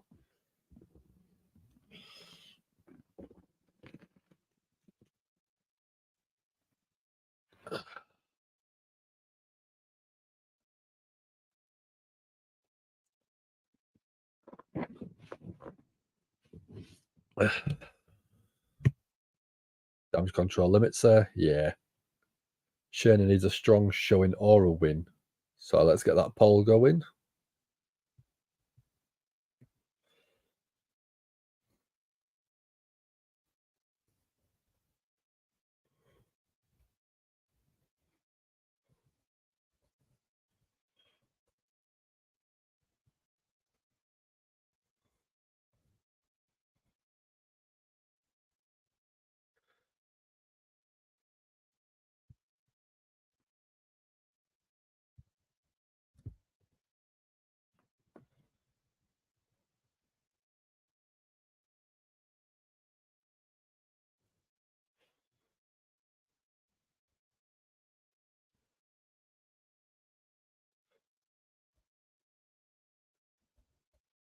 Ready to go.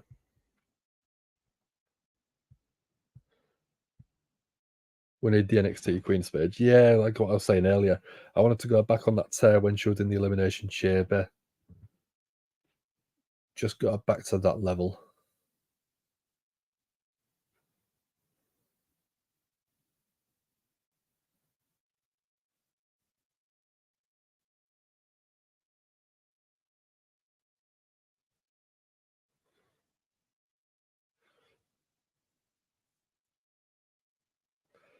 Where he's talking about it's hair division. Nia Jax came back to try and win, but still didn't end up winning. Can you get a vote? I don't see why not. Let's go. There you go.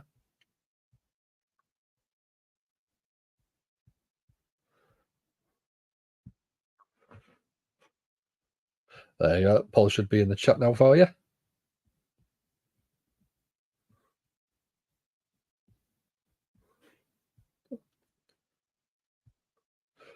Rhea will probably win, but JD interference. Yeah, probably. I presume that'll probably be the case. That's one where like I said, I'd love to see Shayna get back up to that level again. Go all the way back to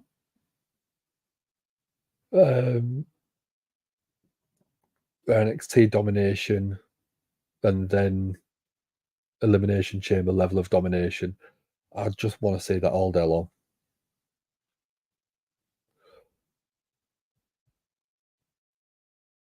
Hope Shayna has Rhea in trouble. I hope so too. Shayna should win the Royal Rumble.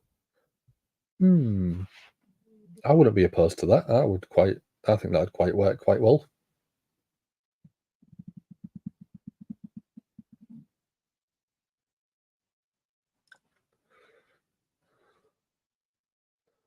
I'm just thinking, if you're looking at from now until Mania,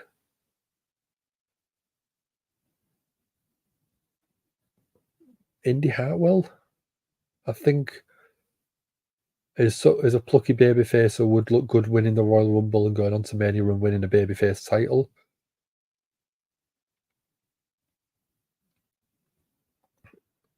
Tegan Knox could probably be in that role.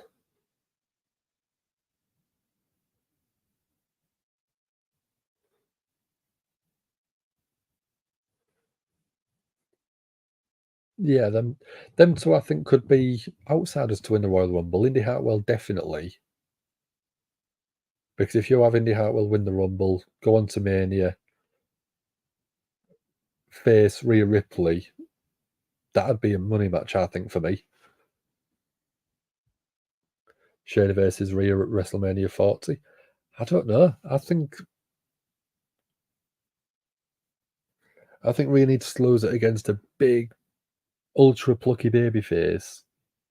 And I think Indy Hartwell fills that role. Rhea should fight Raquel or Nia at Survivor Series to get them out of the way. Yeah. I don't want either of them to, Raquel or Nia, winning the match at WrestleMania.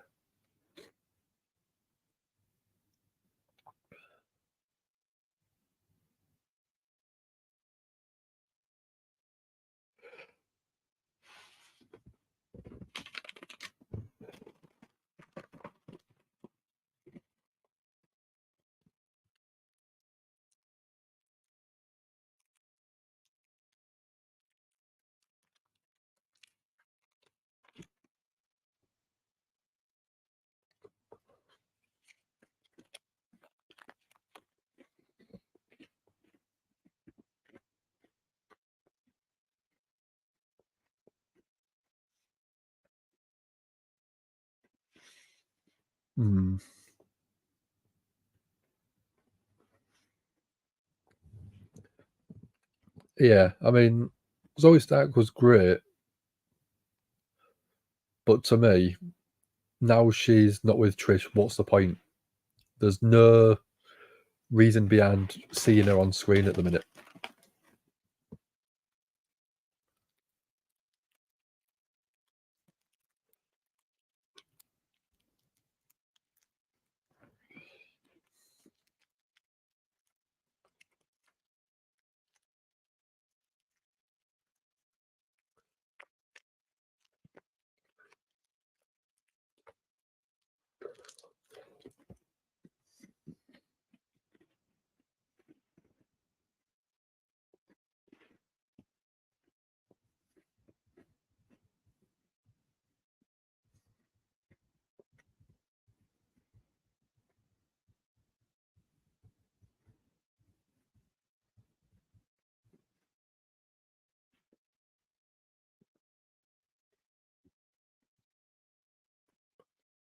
Zelina winning the Rumble. That's again, very plucky babyface win, which I think is what we need. We need a babyface win in the Rumble this year.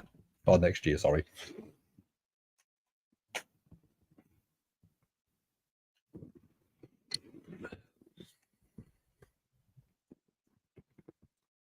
Shayna going for an ankle lock.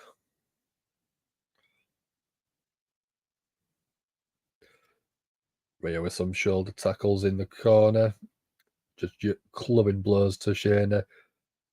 Shayna just comes straight out with a right hand. Oh, that was a horrible landing.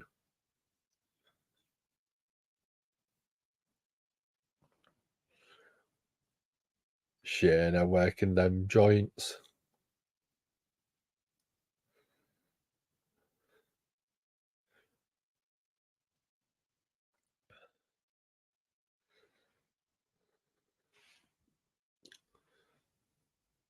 Yeah, that'd be a great underdog story, Sassy. I agree with that one.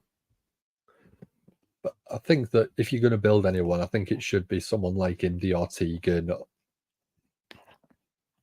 Depending on how they go. Someone like Kairi Sane, maybe. Have Kairi Sane versus Io Sky at Mania. That'd be a great pairing for me.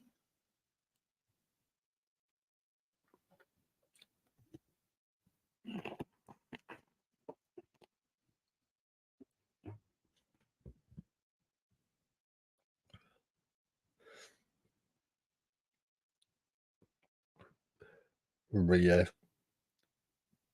Big close line taking down Shayna.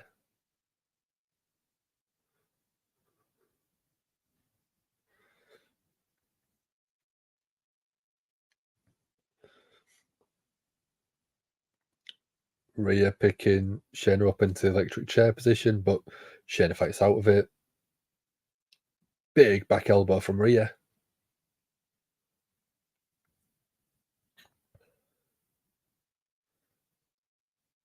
Again, another back elbow, dropping Shayna Baszler down. Rhea's got a little bit of worry in her eyes.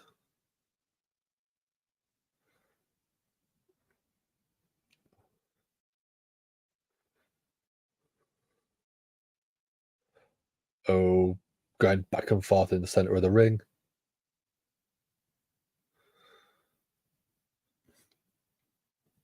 German suplex from Shayna. Big knee straight to Rhea's chin. 1, 2. Kick out at 2 from Rhea. Kairi versus Io, definitely a Mania 40 match. Yep, book it. You had it here first, didn't you, Sassy?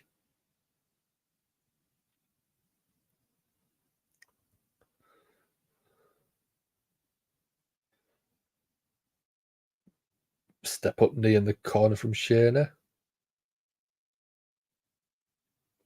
Shayna picking Rhea, sitting her on the top turnbuckle.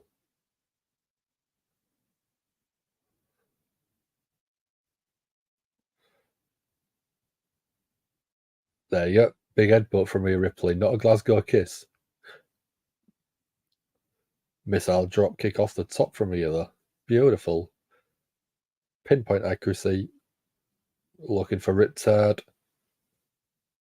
Oh, Baszler counters going into an armbar. Rhea's got the hands clasped. Rhea rolling through. Rhea picking Shayna up. Slamming Shayna down.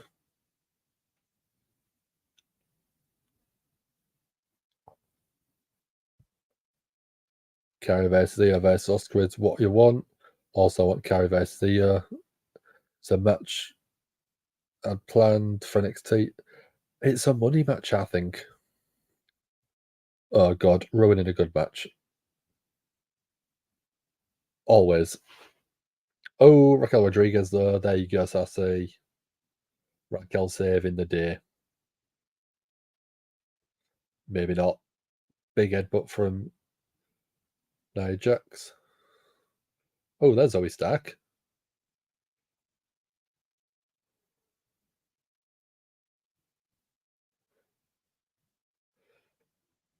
Raquel just throwing Zoe Stark all over the place.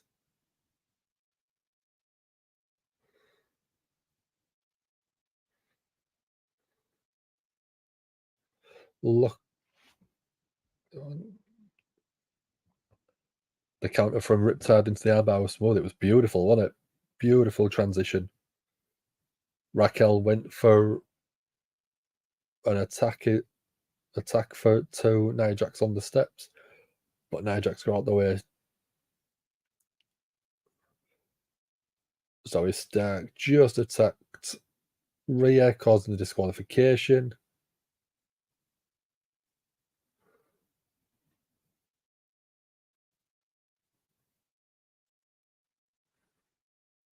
We are in a face-off.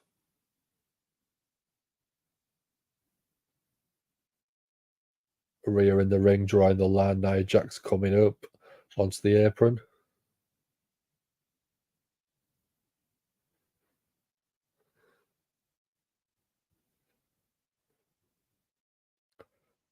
In comes Nia Jax. Zoe Stark and Rhea seems to be teaming up. Oh no.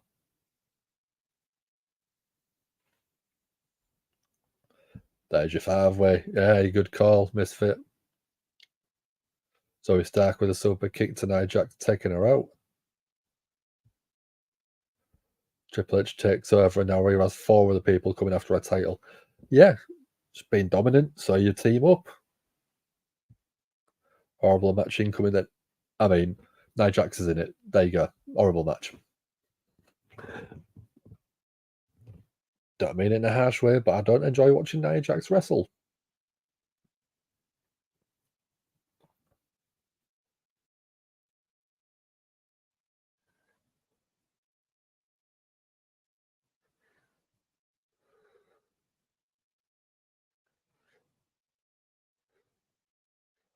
Next Monday night, NXT Women's title. We're getting it official.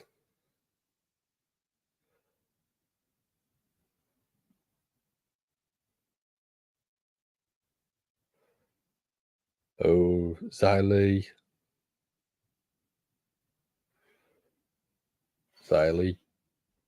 wants to challenge Becky as well. Vince in charge. Rhea had no challengers. Nope.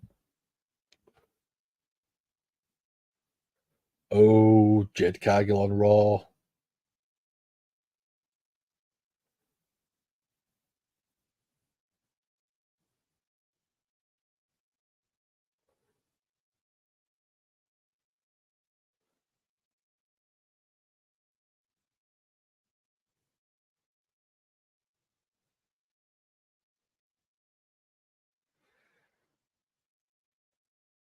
By the looks of it, she's coming straight to Raw. She's not doing the NXT. Trying to wrestle. Yeah, I mean, Nia Jax struggles with a lockup and a worked punch. Total of 16 women on show. It's what's needed. You've had a few different women's segments, but they've all made sense. That's what we like.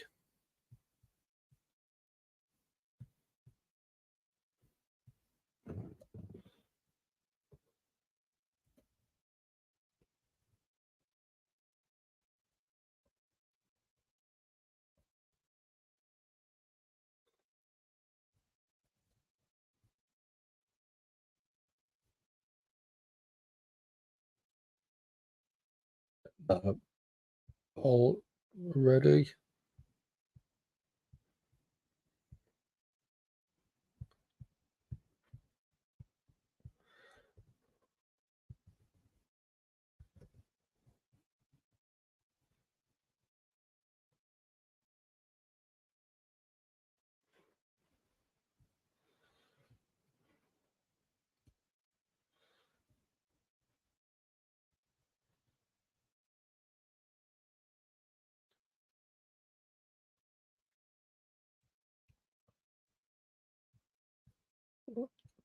Vince and Triple H always use booking to settle an argument. that a ruler could solve. How many were meaningful? I mean, it doesn't have to be super meaningful, I think, as long as you have got something that you're working towards. So, like, just having Xia Li show up, she's showing intent. So next week, if she interfered in the Indy Hartwell and Becky Lynch match or made an appearance, it makes sense. And then it sets up their match a week or two later. It's the way I always sort of put wrestling over to people that maybe don't watch it is it's like Coronation Street in the UK. It's a soap opera that you need something to either call back to make a storyline sense, or you plant the seeds early on enough that later on it makes sense. So, like I just said, you've got Xia Li show up, then you've had Jade Cargill show up. So you could realistically have Xia Li show up next week with the Indy Hartwell match. Just stand there, just sort of, or be on commentary, just to be checking out the competition in a way. But you could have Jade Cargill interfere in the match itself, put her over as the heel with that to start with, and then you can set up Xia Li versus Becky Lynch, and then Jade interferes again. And then it sets up maybe Survivor Series, maybe the next NXT big event, Jade Cargill versus Becky Lynch for the title. And if you wanted to sort of give Jade Cargill the NXT title for a little bit, you could just put her over there and then. First match in WWE, wins a title, and becomes top star of the brand.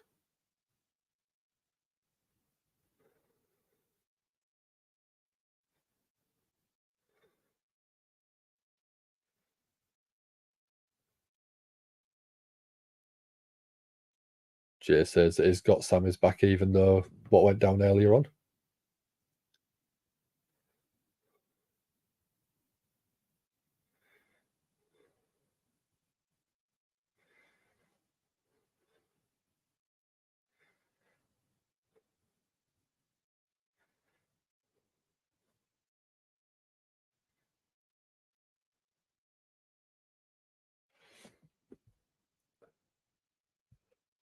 Does it matter? 17 more than Vince would have used on the show, yeah.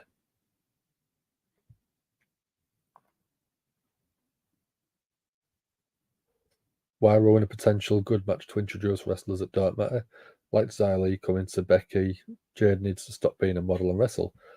But again, this is the heel character that she's playing.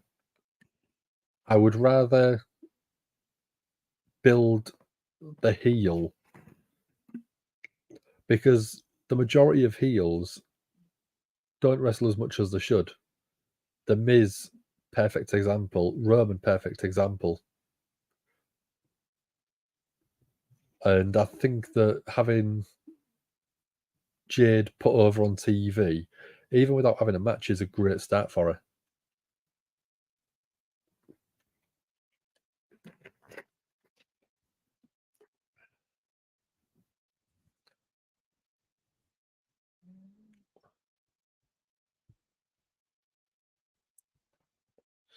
There we go. Paul should be coming in. There you go. So Gunther's coming out.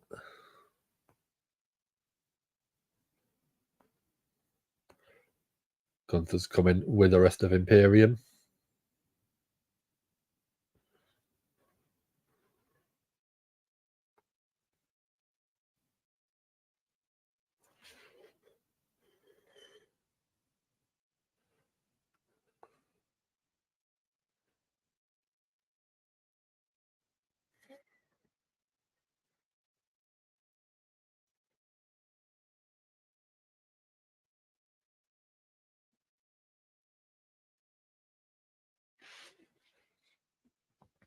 Jade's not wrestling right now, so it doesn't really matter. No, but it's still putting her over as this huge, big deal. Yeah, you don't have to wrestle to be putting yourself over.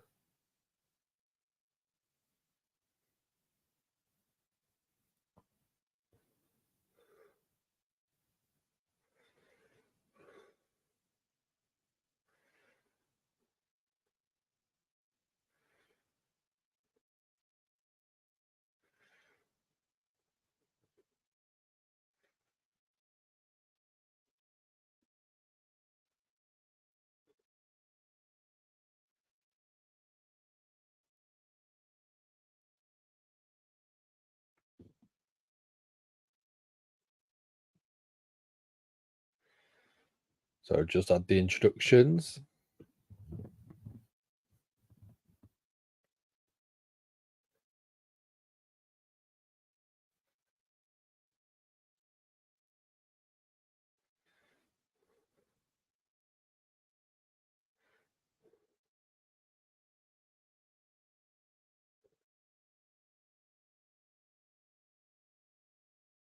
There we go. Bells rang. I hope we get a clean match. I hope we don't get any interference.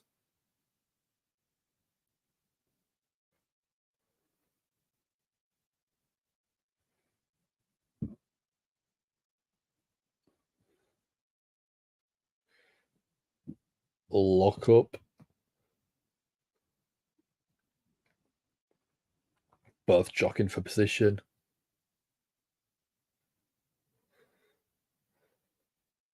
Gunther with a first blow to Bronson. Oh, both went for a shoulder tackle. Neither of them giving an inch. Oh, Gunther with a couple of huge boots.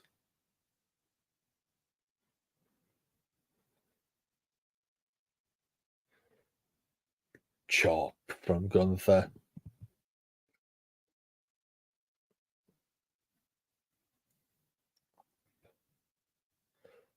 Again, another big chop from Gunther.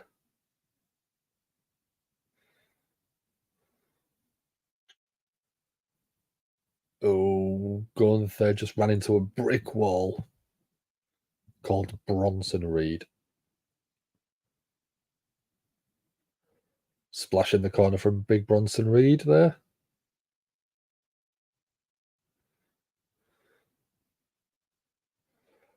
On the apron. Gunther hits Bronson Reed with a chop. And then a tackle into the ring apron itself. Back first.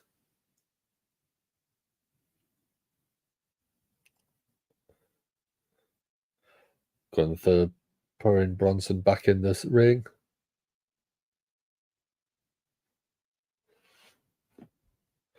I don't think you're old school, Sassy. I think we all have different tastes, and sometimes one person's taste isn't someone else's. We know that. We know that sometimes we don't always agree on stuff in terms of people, in terms of booking, but that's what we're here for. I don't think WWE wants Jade off the Charlotte vibe by I'm Jade, I'm going to title match before anyone else. But the thing is, that's how I would book her. Because Jade versus Charlotte to me is a money match.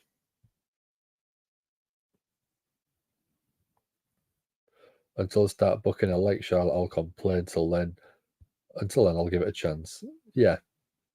To me, Jade Cargill is basically Charlotte Flair 2.0 for me. Or that's how I think they should book her. But I've also got the suspicion that they are looking at her as a replacement for Sasha Banks. That's what I think went through WWE's mind when they was looking at signing her. Is we can sort of basically put her in the Sasha Banks role. She's got the look, she's got the style, she's got the swagger about her. So would be a very good replacement from for Sasha Banks.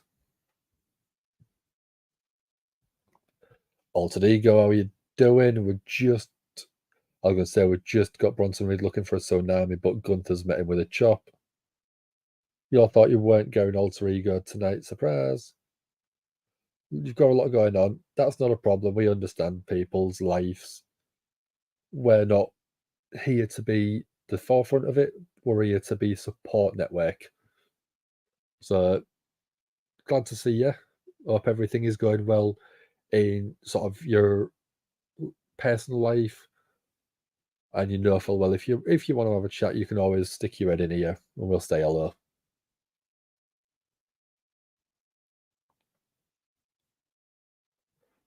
Bronson off the ring apron, flattening. Misfit disagrees. Judgement title matches and in the matches will make people turn, and I like they did Charlotte.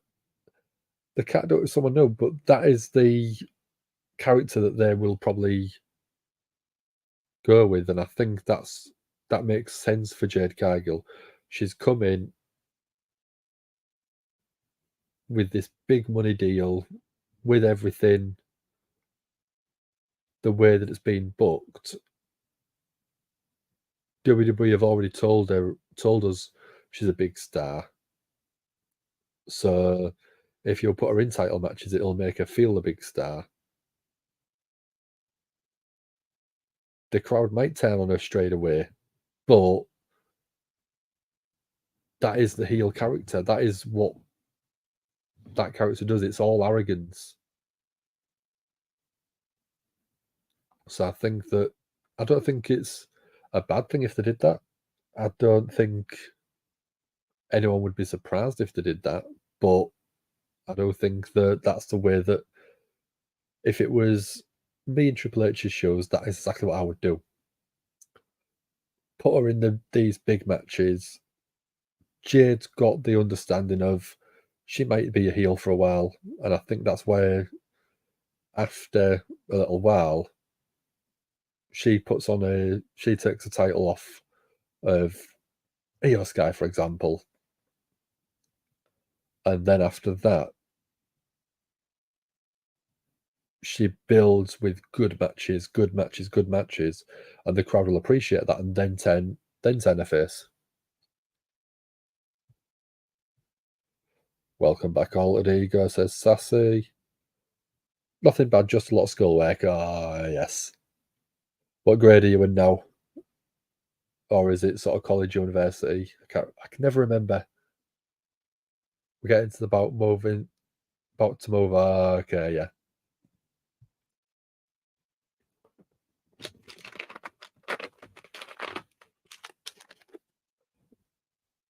Parents found a great place. That's good news. That's what we like. She did end title matches that way, just like Tasha Steelz did in Impact. Her being a monster would gain her respect. Yeah. Grade 11 sophomore. I never got this naming system in America. I'm just going to put it out there.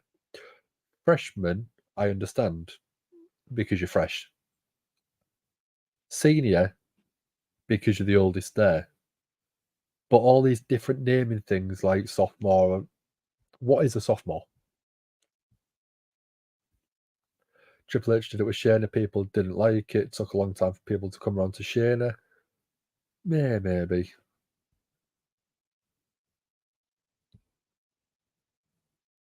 Alter dealing with that now was sick and now behind. That's not good. Grade 10. 11 is juniors. Okay. See what I mean? Why not just say I'm year whatever, grade whatever?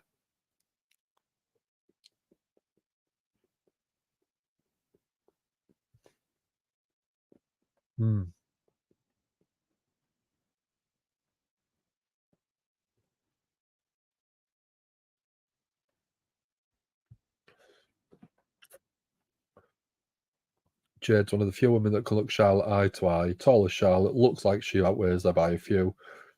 Whenever it happens, it's going to be epic. Yeah.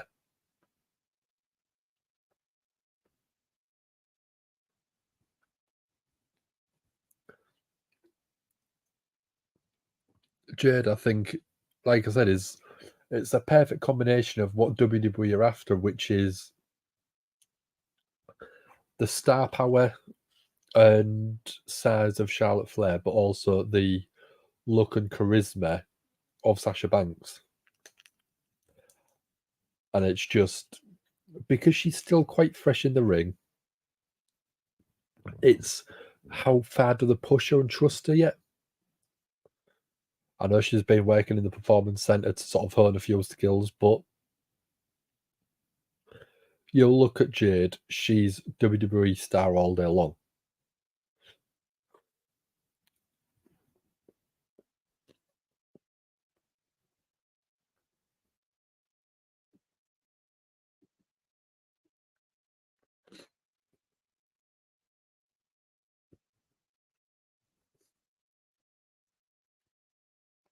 I like that. I really like that idea.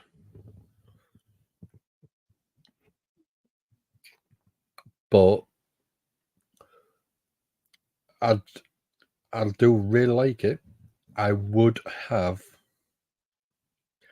like I said earlier on, Indy win the Royal Rumble and Indy versus Rhea. That'd be the only change I would make, but I do like exactly what you've got there. That would be a set of matches I would enjoy watching. But if I was looking at building someone, you've got Jade that you can build at Mania as an example. Kairi Sane, she's been on the main roster, but you could still use that to build her. You want to build someone else, and Indy Hartwell for me would be the person I would build against Rhea. Rhea is the massive heel, Indy is a massive babyface. Got to make grade Sam more exciting. Maybe it's their sucker way of making us feel good to be a 10th grader, yeah. Whereas we don't have any of that in the UK. It's instead of grade, we use the word year because that's how many years you've been in school. So you obviously do stuff like your kindergarten, which we call nursery, and then when you're, I think it's 5, 6, you go into year 1 because it's your first year. Superplex off the top from Bronson Reed, just because it's a big move. 1, 2, kick out at 2 3/4.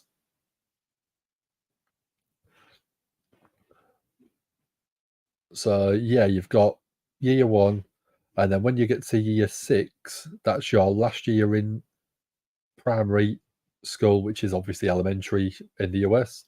And then once you've done that, you go to year 7, which is your first year of secondary school. And then 7, 8, 9, 10, and 11 is your secondary school years. Splash from Gunther, 1, 2. Bronson Reed kicks out.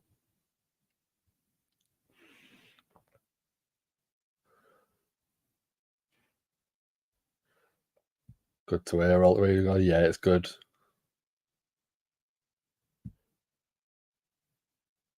Powerbomb from Gunther. 1, 2, 3. Gunther gets the win. Reasonably solid match. You could do Indy versus Rhea at the Aussie show. Yeah, you could. But I would probably save Indy for Mania and have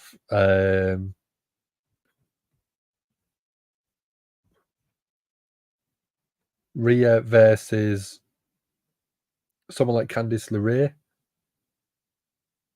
or someone that you might want to be a babyface, and then have Indy versus a heel. So you can have 2 separate matches, both with an Australian performer in them. Mm.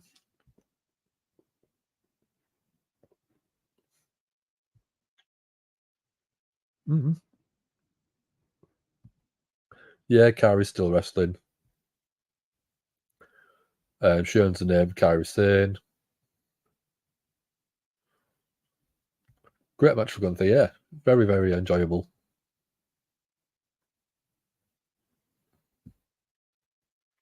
Charlotte, which she was Jade.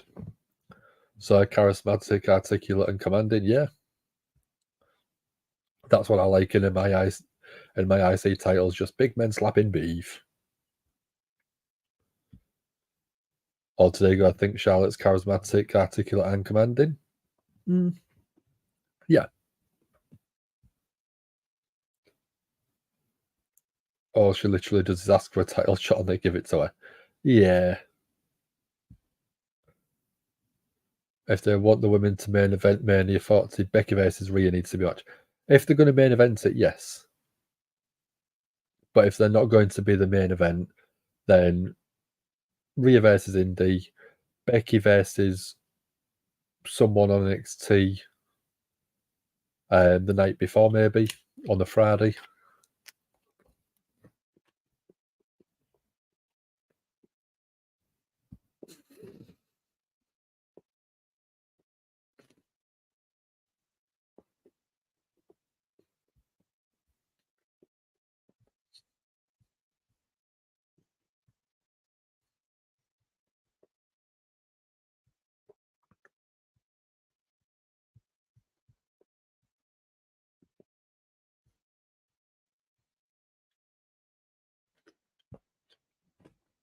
There we go. Yeah. Liv versus Rhea could be a match. That'd be a good match, I think. Good. Nia Jax is talking about she's taking everyone's best shot and she's still standing.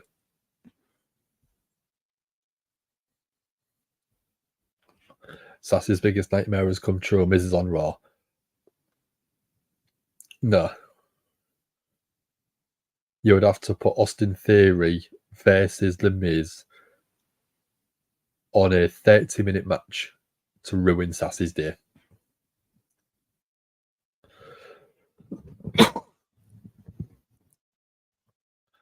Brilliant. You didn't have to hear Miz talk too much though, Sassy, did you?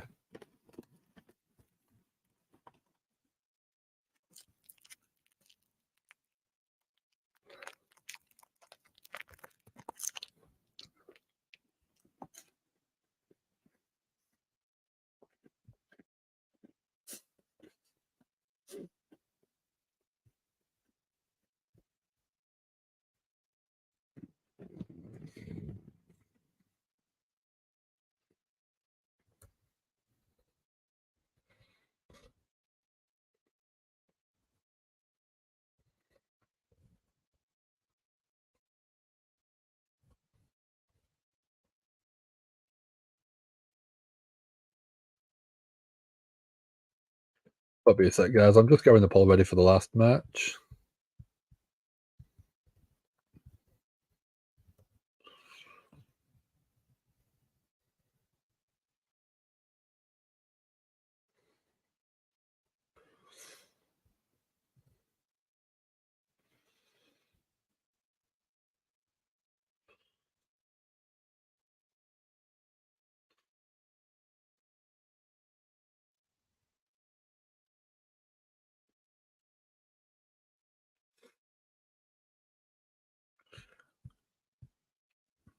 Sassy hated The Miz even when he was on Rail World.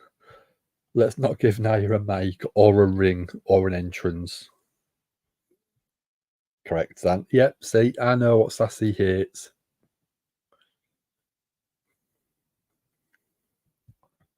Maybe Nia could use subtitles or a translator, or she could go and be a translator for someone else. As long as she's off the screen, I don't mind. So let's pick Sassy's worst nightmare. A gauntlet match with The Miz Austin Theory, Logan Paul, Grayson Waller,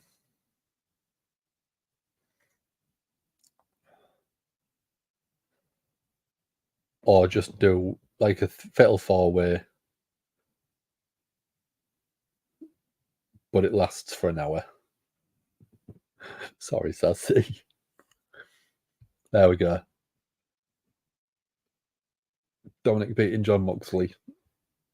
No, the Miz.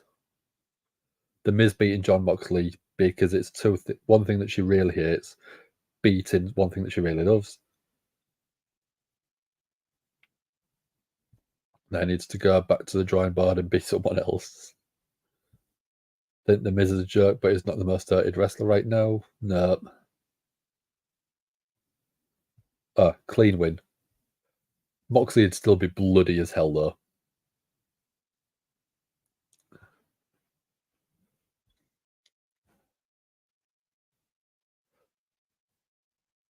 You could start with the Miz versus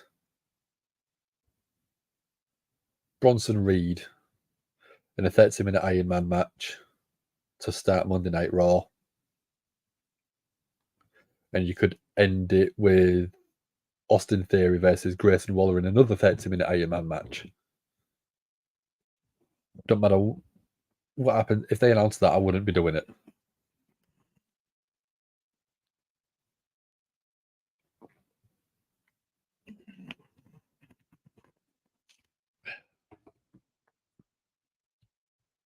It never happened. Don would pee his pants when he smelled it with a bloody fall. Or just on there with a pizza cutter. Nick Gage style.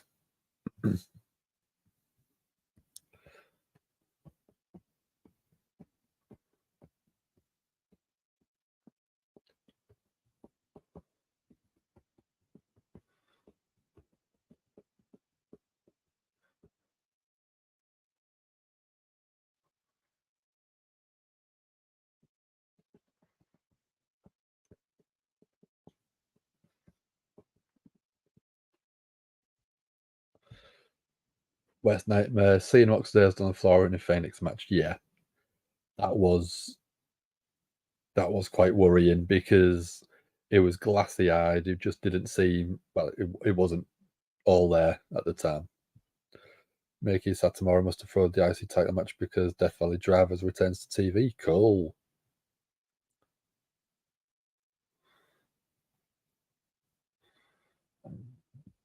Thank God it seems okay, yeah.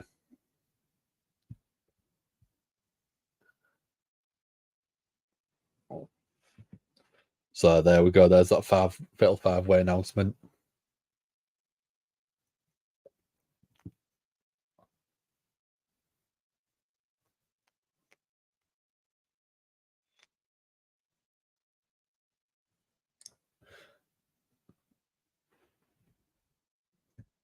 That title's got to go to the. There you go, Maniac Emo. Wannabe Jailbird, Dominic Mysterio. Bray, he legit made me want to punch my TV.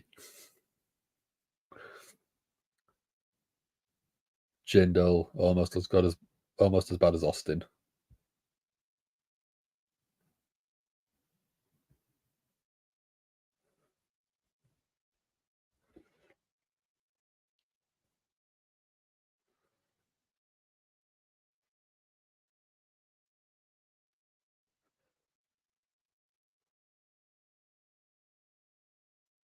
So we've got Alpha Academy backstage working out, and you've got New Day.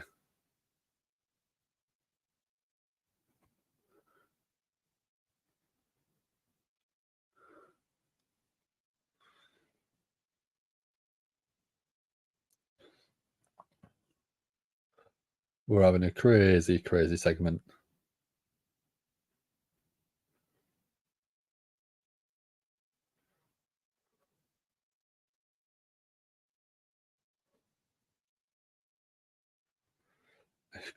Akira Tozawa just is funny.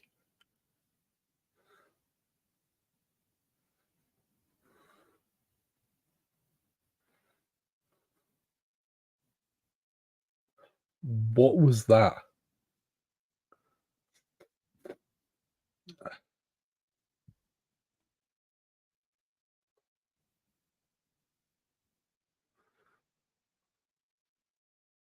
That was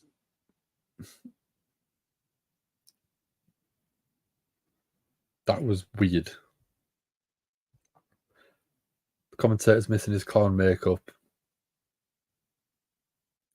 Me, I didn't notice.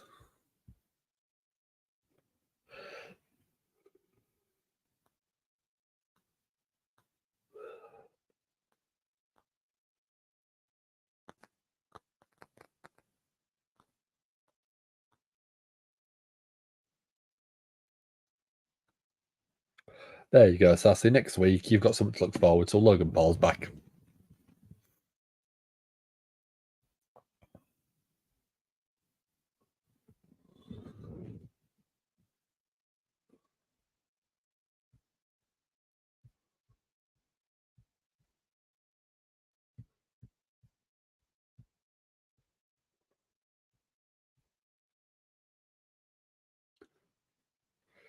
Frightening. No, he's scared, Sassy. Yeah, I saw that comment earlier on.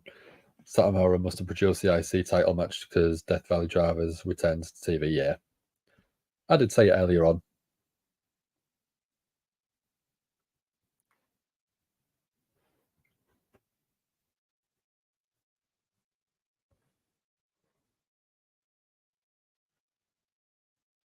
Got Judgment Day coming out now.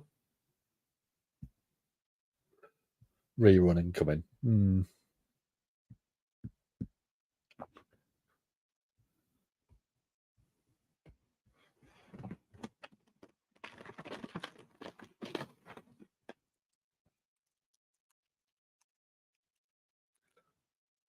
That's where you do it because you can't any comments. Yeah, I know you can't.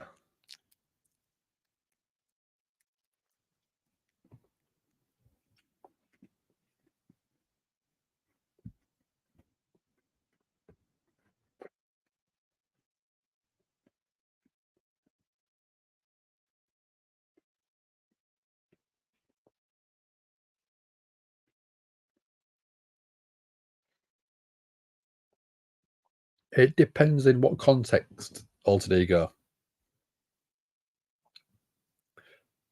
If you look at how he has elevated the title, yes. The title is the most prestigious thing in wrestling, I think, right now, because of the reign he's had with it. He might not have defended it on as often as other titles, but that is what makes it prestigious, is when it does get defended, when you do see him on TV, it feels a big deal.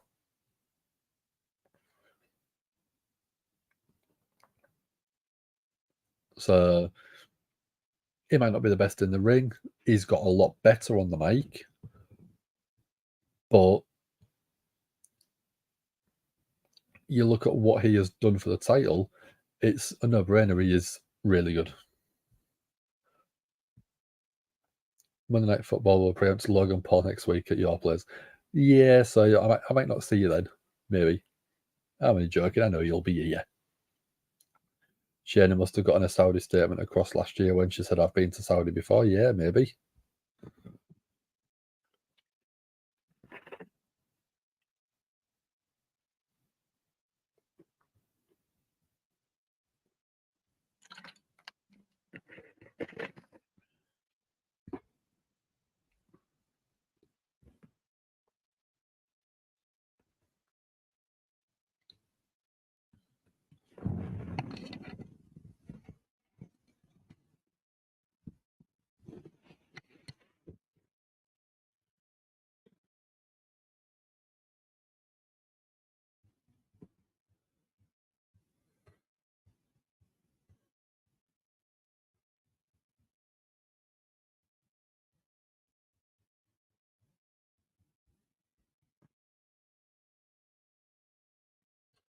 Shayna's part of the LGBTQ plus community too, so it's not kind of a big deal. It's definitely a big deal, isn't it?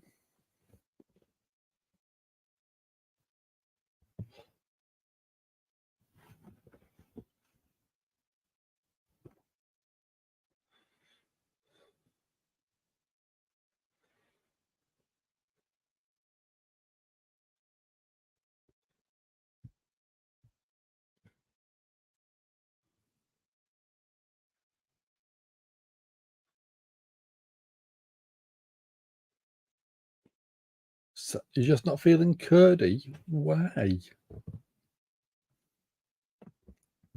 I think he's been,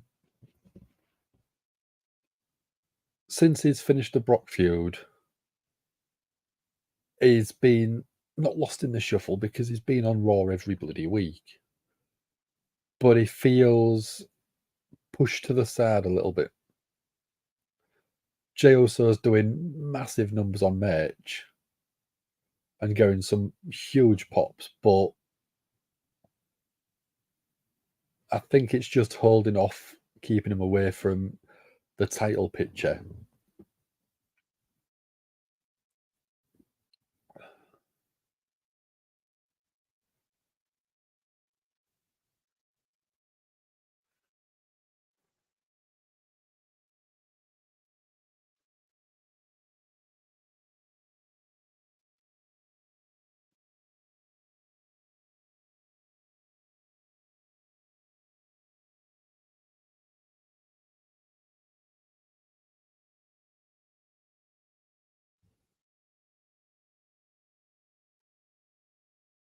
We're getting a very, very nice video package of some of the work that Cody's done in Ghana, opening Kofi Kingston Library and Digital Centre.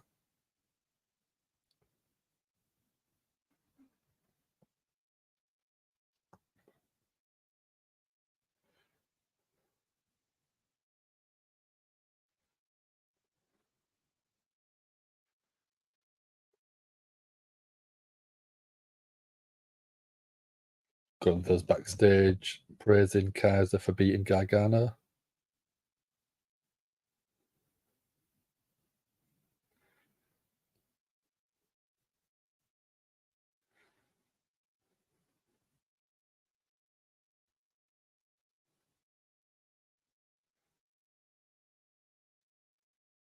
Gunther wants Gargano to be stretched out next week on Raw.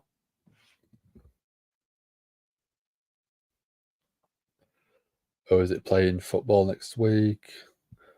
Oh, that's my team, 49ers. I might not be here next week if I'm watching that. Sports Illustrated reported, but the match with the Rock Mania at 40 is not happening. Nor is it up to the Rock. Yeah, doesn't surprise me. Also disagree. Gunther's the best champ in WWE. Go on then. Who would you say is the best champ in WWE?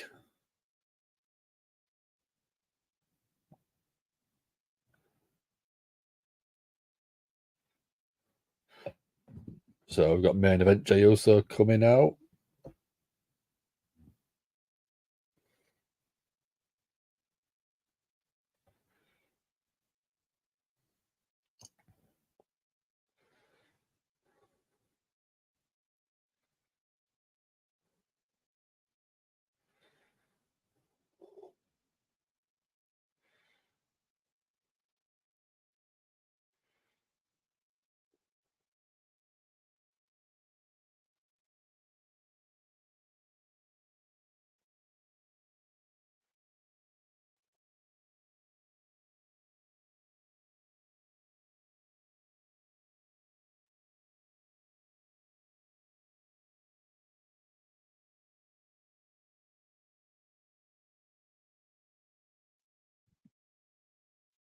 Sassy agrees 100% with Misfit and as a Roman fan.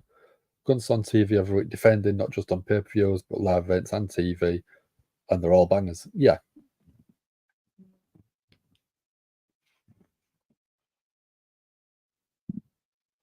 Yeah, I'd probably say that Gunther is the best champion in wrestling right now in terms of his performing regularly, he's defending it regularly, he's on TV regularly.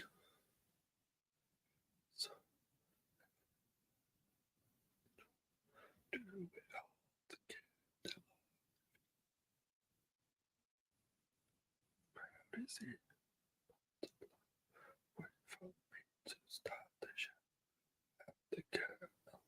go up. Oh. Whoa. Not feeling G either. And together the boy, same family, yeah. If we was talking about Romans running 2020, sure, but we're not in 2020. Yeah, it's such a better reign than it started off.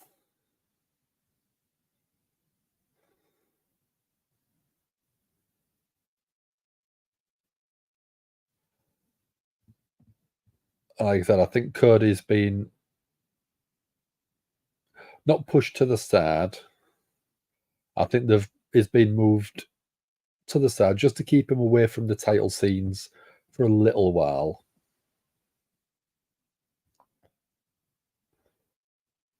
I'm still enjoying his work, but I just want him to be doing individual singles matches, helping elevate people as well as still winning.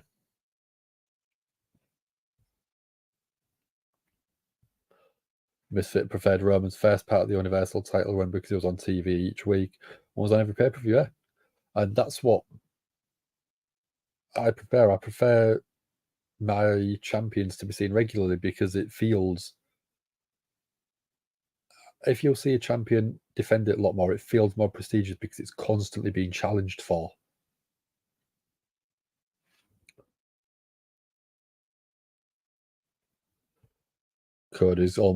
You're almost certain that his Cody's going to win the Elimination Chamber to get his title match. Makes sense. Makes complete sense.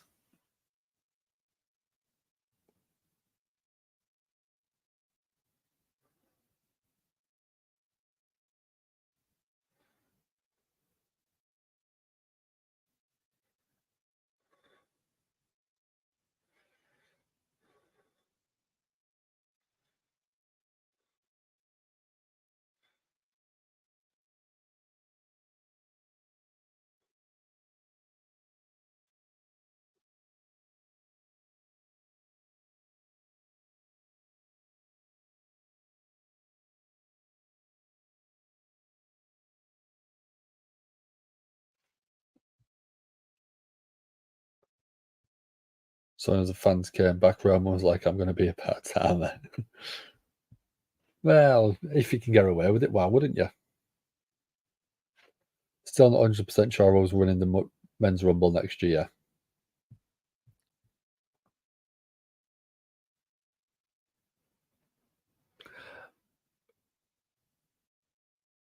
Could be Gunther, KO, Punk. Could be anyone at this point.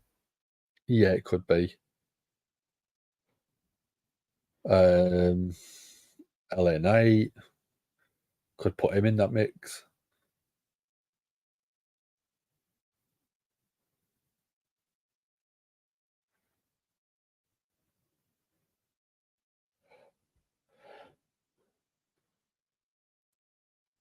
Could you see? I was going to say, could you see Cody winning? But if he wins the Elimination Chamber, there's no point in winning it.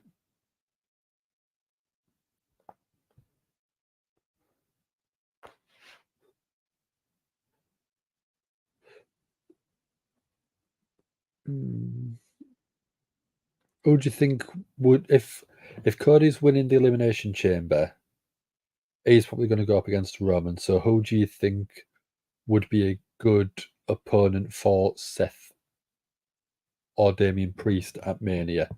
Obviously, Seth because he holds a title, and Damian Priest because he's got the money in the bank. Who do you think would be the good logical step? Cody don't need the Rumble. No, he don't.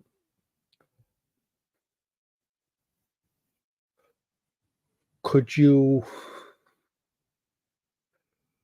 see Damian Priest winning, taking the title off of Seth, and then Balor winning the Rumble? So you've got Judgment Day implosion, if it hasn't happened already. Or even Dominic Mysterio winning the Royal Rumble to main event one night of WrestleMania against Damian Priest. Is that too crazy?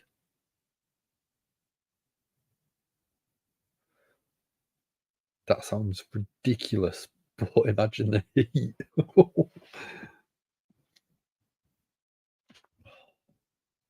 All depends if Rollins is still a champion. Yeah. Priest has a briefcase. Yeah. So I see Priest cashing in on Seth and winning. So you're basically trying to sort of work out Damian Priest's opponent for Rumble for Mania. Yeah, but you could have Dominic Mysterio win the Rumble or Balor win the Rumble.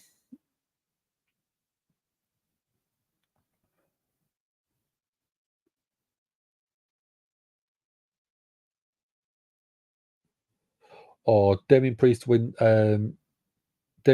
a briefcase, LA Knight wins the Rumble. LA Knight versus Damian Priest for the World Heavyweight title. I'd enjoy that. I'd happily sit and watch that.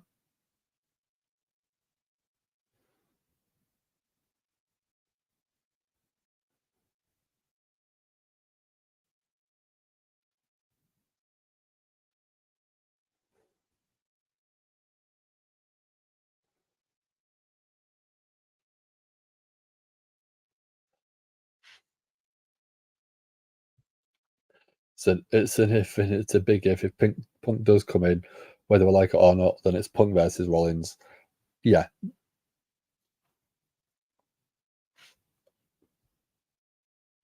Gunther should win the Rumble in your eyes. I think that's perfect. But would you have Gunther lose the title before Mania? Or would you have him lose it before the Rumble? And who would you have to take it off him? So Jey Uso just been low bridged by Damian Priest.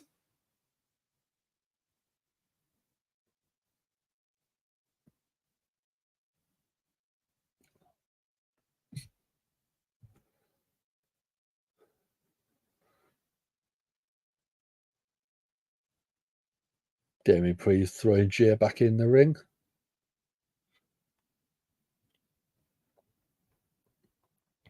Gunther should lose the title at Survivor Series. So who would you have him lose it to? Because as of right now, there doesn't feel anyone legit enough to take the title off him.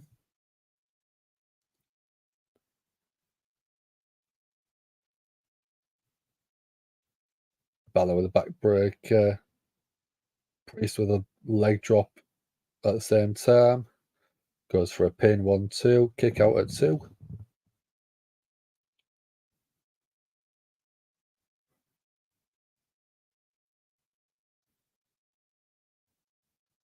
Big kicks from Damian Priest.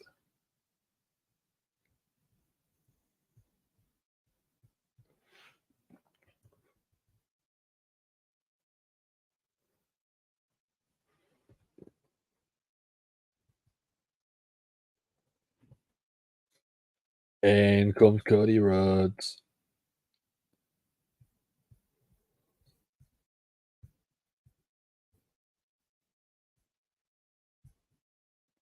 So fast-paced attacks from Cody.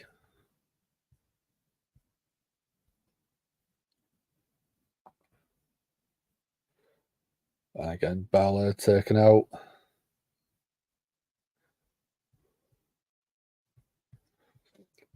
So let's say Priest wins the title. Sammy should beat Priest, and then KO wins the Rumble, and we do Sammy versus KO for the title. I'd be fine with that. I'd enjoy that. Here comes Dom.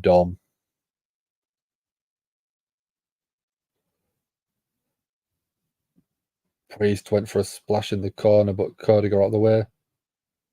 Cody was looking for Crossroads. Balor reverses. Jey with a super kick to Balor. Super kick to Priest.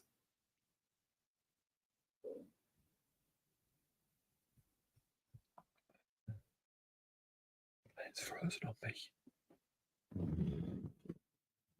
Let's try it again. Reload.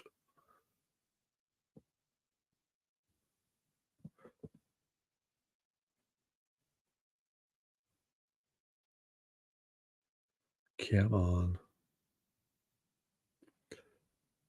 If Priest wins the title, I don't see him holding it for long. Nah, I don't, but I can see what you mean, yeah. That'd be a good story, that. I'd enjoy that.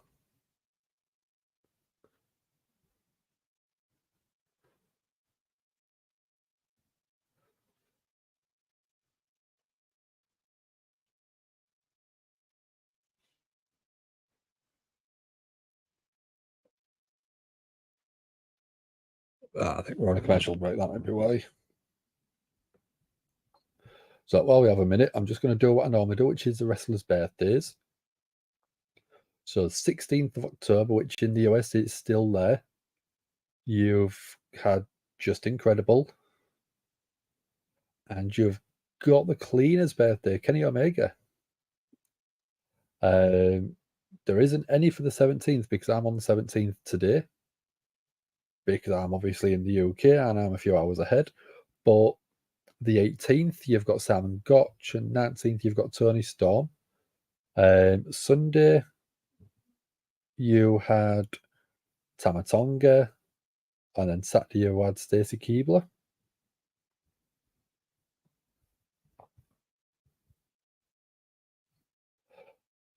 And then you've got my birthday next Sunday.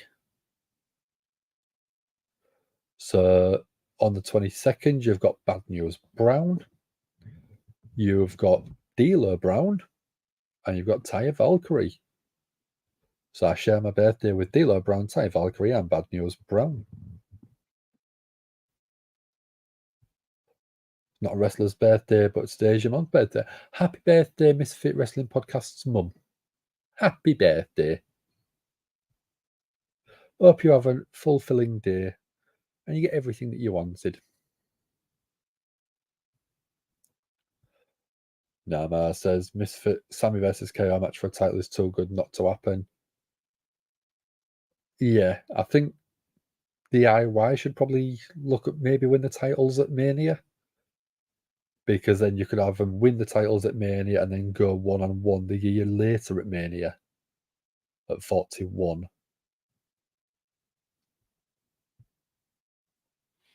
Because we know they're going to turn on each other, don't we?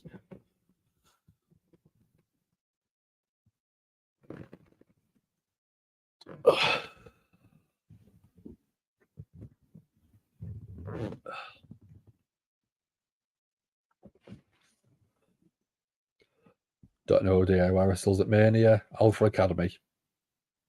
I think that'd just be great fun. Happy birthday, Misfit Mom, says Sassy.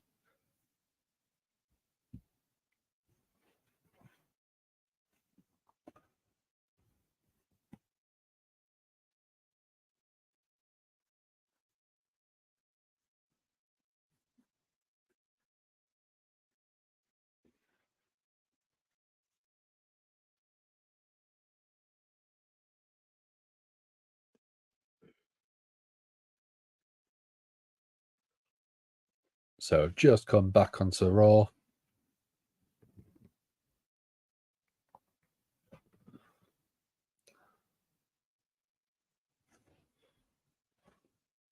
So I've got Damian Priest and Cody in the ring.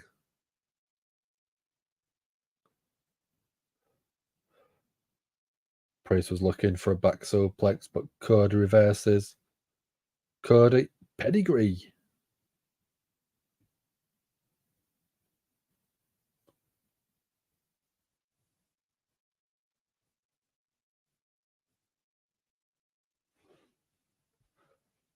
The only Joshi birthday I'm aware of this month is Zumi, but her birthday was on the 1st. Yeah. So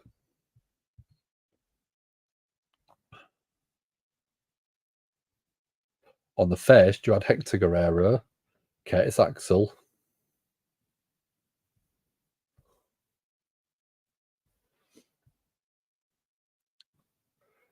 Jay into the ring now. Balor throws Jay to the apron. Big kick from Jay. Big crossbody. 1, 2. Kick out at 2 from Balor.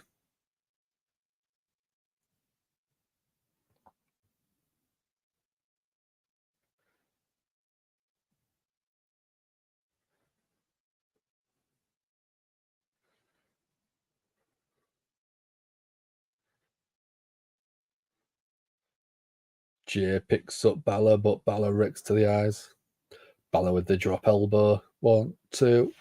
Kick out at 2.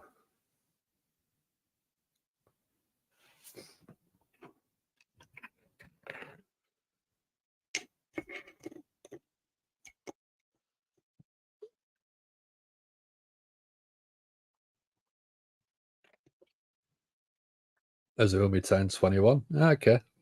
Happy birthday from us from the first. Cody in. Cody. 1D cut a beautiful combo. 1, 2.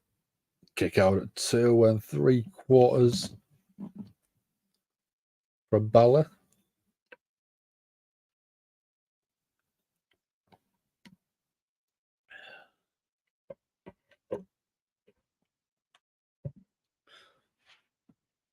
Cody looking for something off the ropes. Oh, jumps, but Damian Priest catches him. Chokeslam onto the apron south of Evan.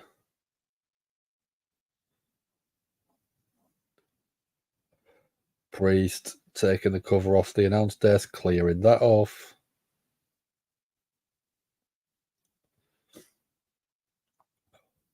Jey Uso looks like he's going up to the top. Priest catches him, but then you've got Dom grabbing the ankle. Dom kicked off, but enough of a distraction for Baszler to counter. 1, 2, kick out at 2.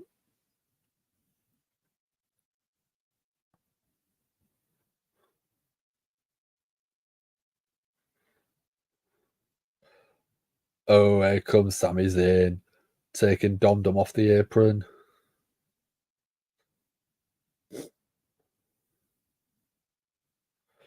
Dom thrown into the ring post. Then into the steel steps.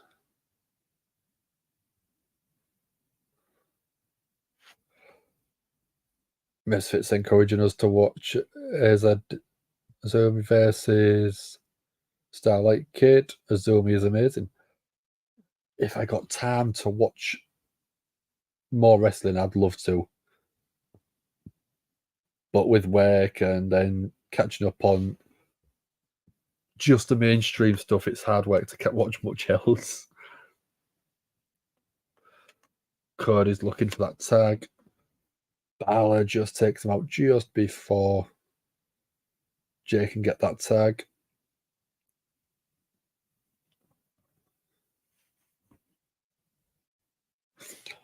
Oh, Damian Priest with a low blow to Cody on the outside.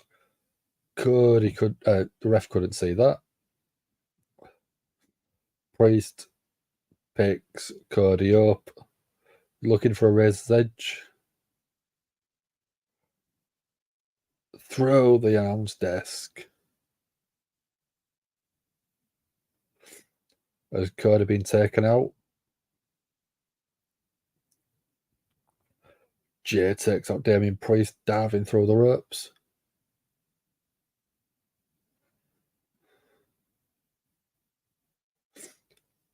Jay into the ring.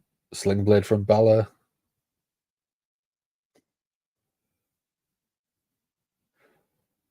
Baszler sight set. Shotgun drop kick. Jay in the drop zone. Baszler up to the top. Went for the coup de grace. Jay got out the way. Spear from Jay.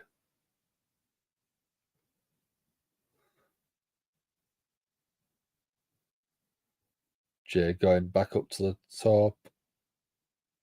Went for the splash, but Damian Priest in. Spear to Damian Priest.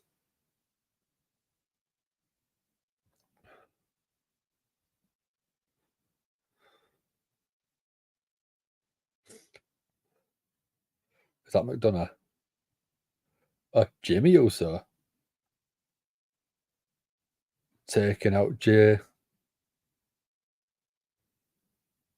And disappearing back into the crowd. Baszler, coup de grace. 1, 2, 3.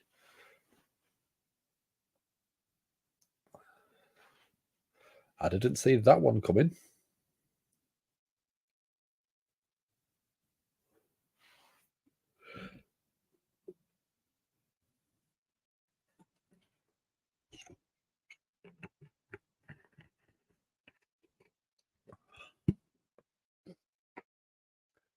That was a shock.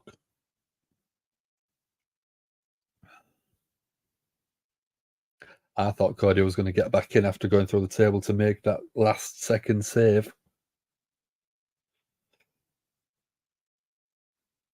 But that's a bit surprising for me.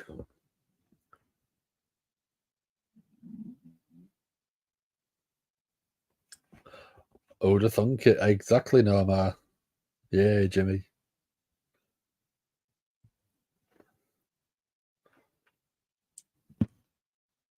Surprising end to Monday Night Raw. Season premiere, they normally throw a bit of a curveball out there. But I didn't think that'd be it'd be that much of a curveball.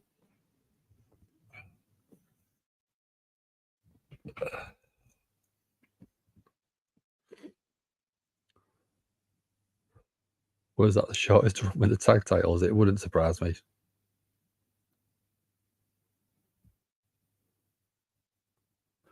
Priest at Cody in Crossroads and never getting back up. Yeah.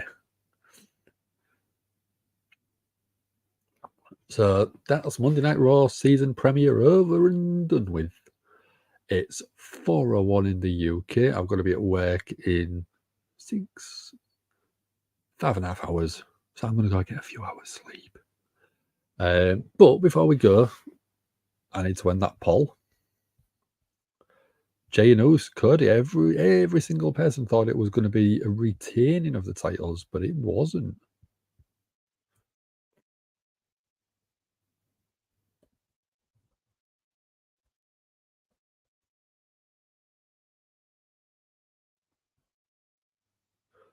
DIY versus Judgement Day, so yeah, give me it. Give me that. Performer of the night, what would I go for? I think from start to finish, Sami Zayn had a good showing. It was in multiple segments.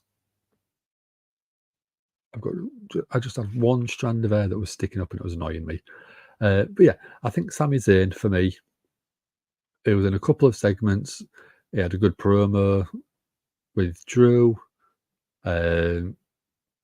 He's always brilliant in the ring. He's always entertaining. Sassy's gone. Gunther. Misfit's gone Bronson Reed. So very up in the air tonight. I like that. I like the sort of differences. Sassy's gone. Gunther versus Bronson Reed for match of the night. I was debating that one, but I was also debating the Ricochet Nakamura match because there were some really nice spots in that. So I'm going to go that one. And as a premiere goes, I'd probably go 7.5. There wasn't really a bad segment overall. Everything seemed to make sense, go storyline wise. I got the match of the night shocker, said no one. It's always a banger. So this is where I think I've got the problem with Gunther is I know he's going to have a good match near enough every week. So I'm not surprised by it. If he had a bad match, I'd still be surprised by it. But yeah, I think for me, Nakamura and Ricochet, it wasn't as long as I would have normally expected or wanted, but it was still a good match with some good spots in there. And my overall, I'm going to go, like I said, 7.25 out of 10. It was a good, very good show, solid start, pretty much start to finish. So I ain't got a problem with that. Again, this is what happens when you have a 70-year-old geezer breathing down your neck. Well, I mean, by the looks of it, he wasn't breathing down anyone's neck tonight because that was a bloody good show. So I am going to end it, I'm going to go sleep. We'll be back on Wednesday for AEW Dynamite, I presume, because it's not on Tuesday this week. And then we'll be back probably Friday for SmackDown with Sam. Honorable mention, Kaiser versus GAHY. I know I completely agree with that one, Sassy. Yeah, if you don't have Vince breathing down your neck, you'll put on a good show. So, who shall we have on the outro?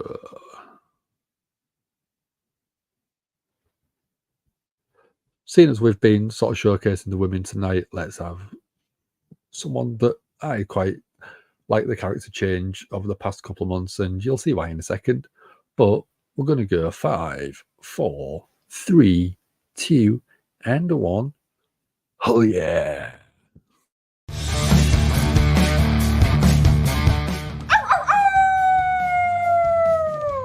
Hello, this is Shotzi Blackheart, and welcome to Gimme a Whole Yeah! I hope everyone checking this out in Yorkshire and beyond is having a great day.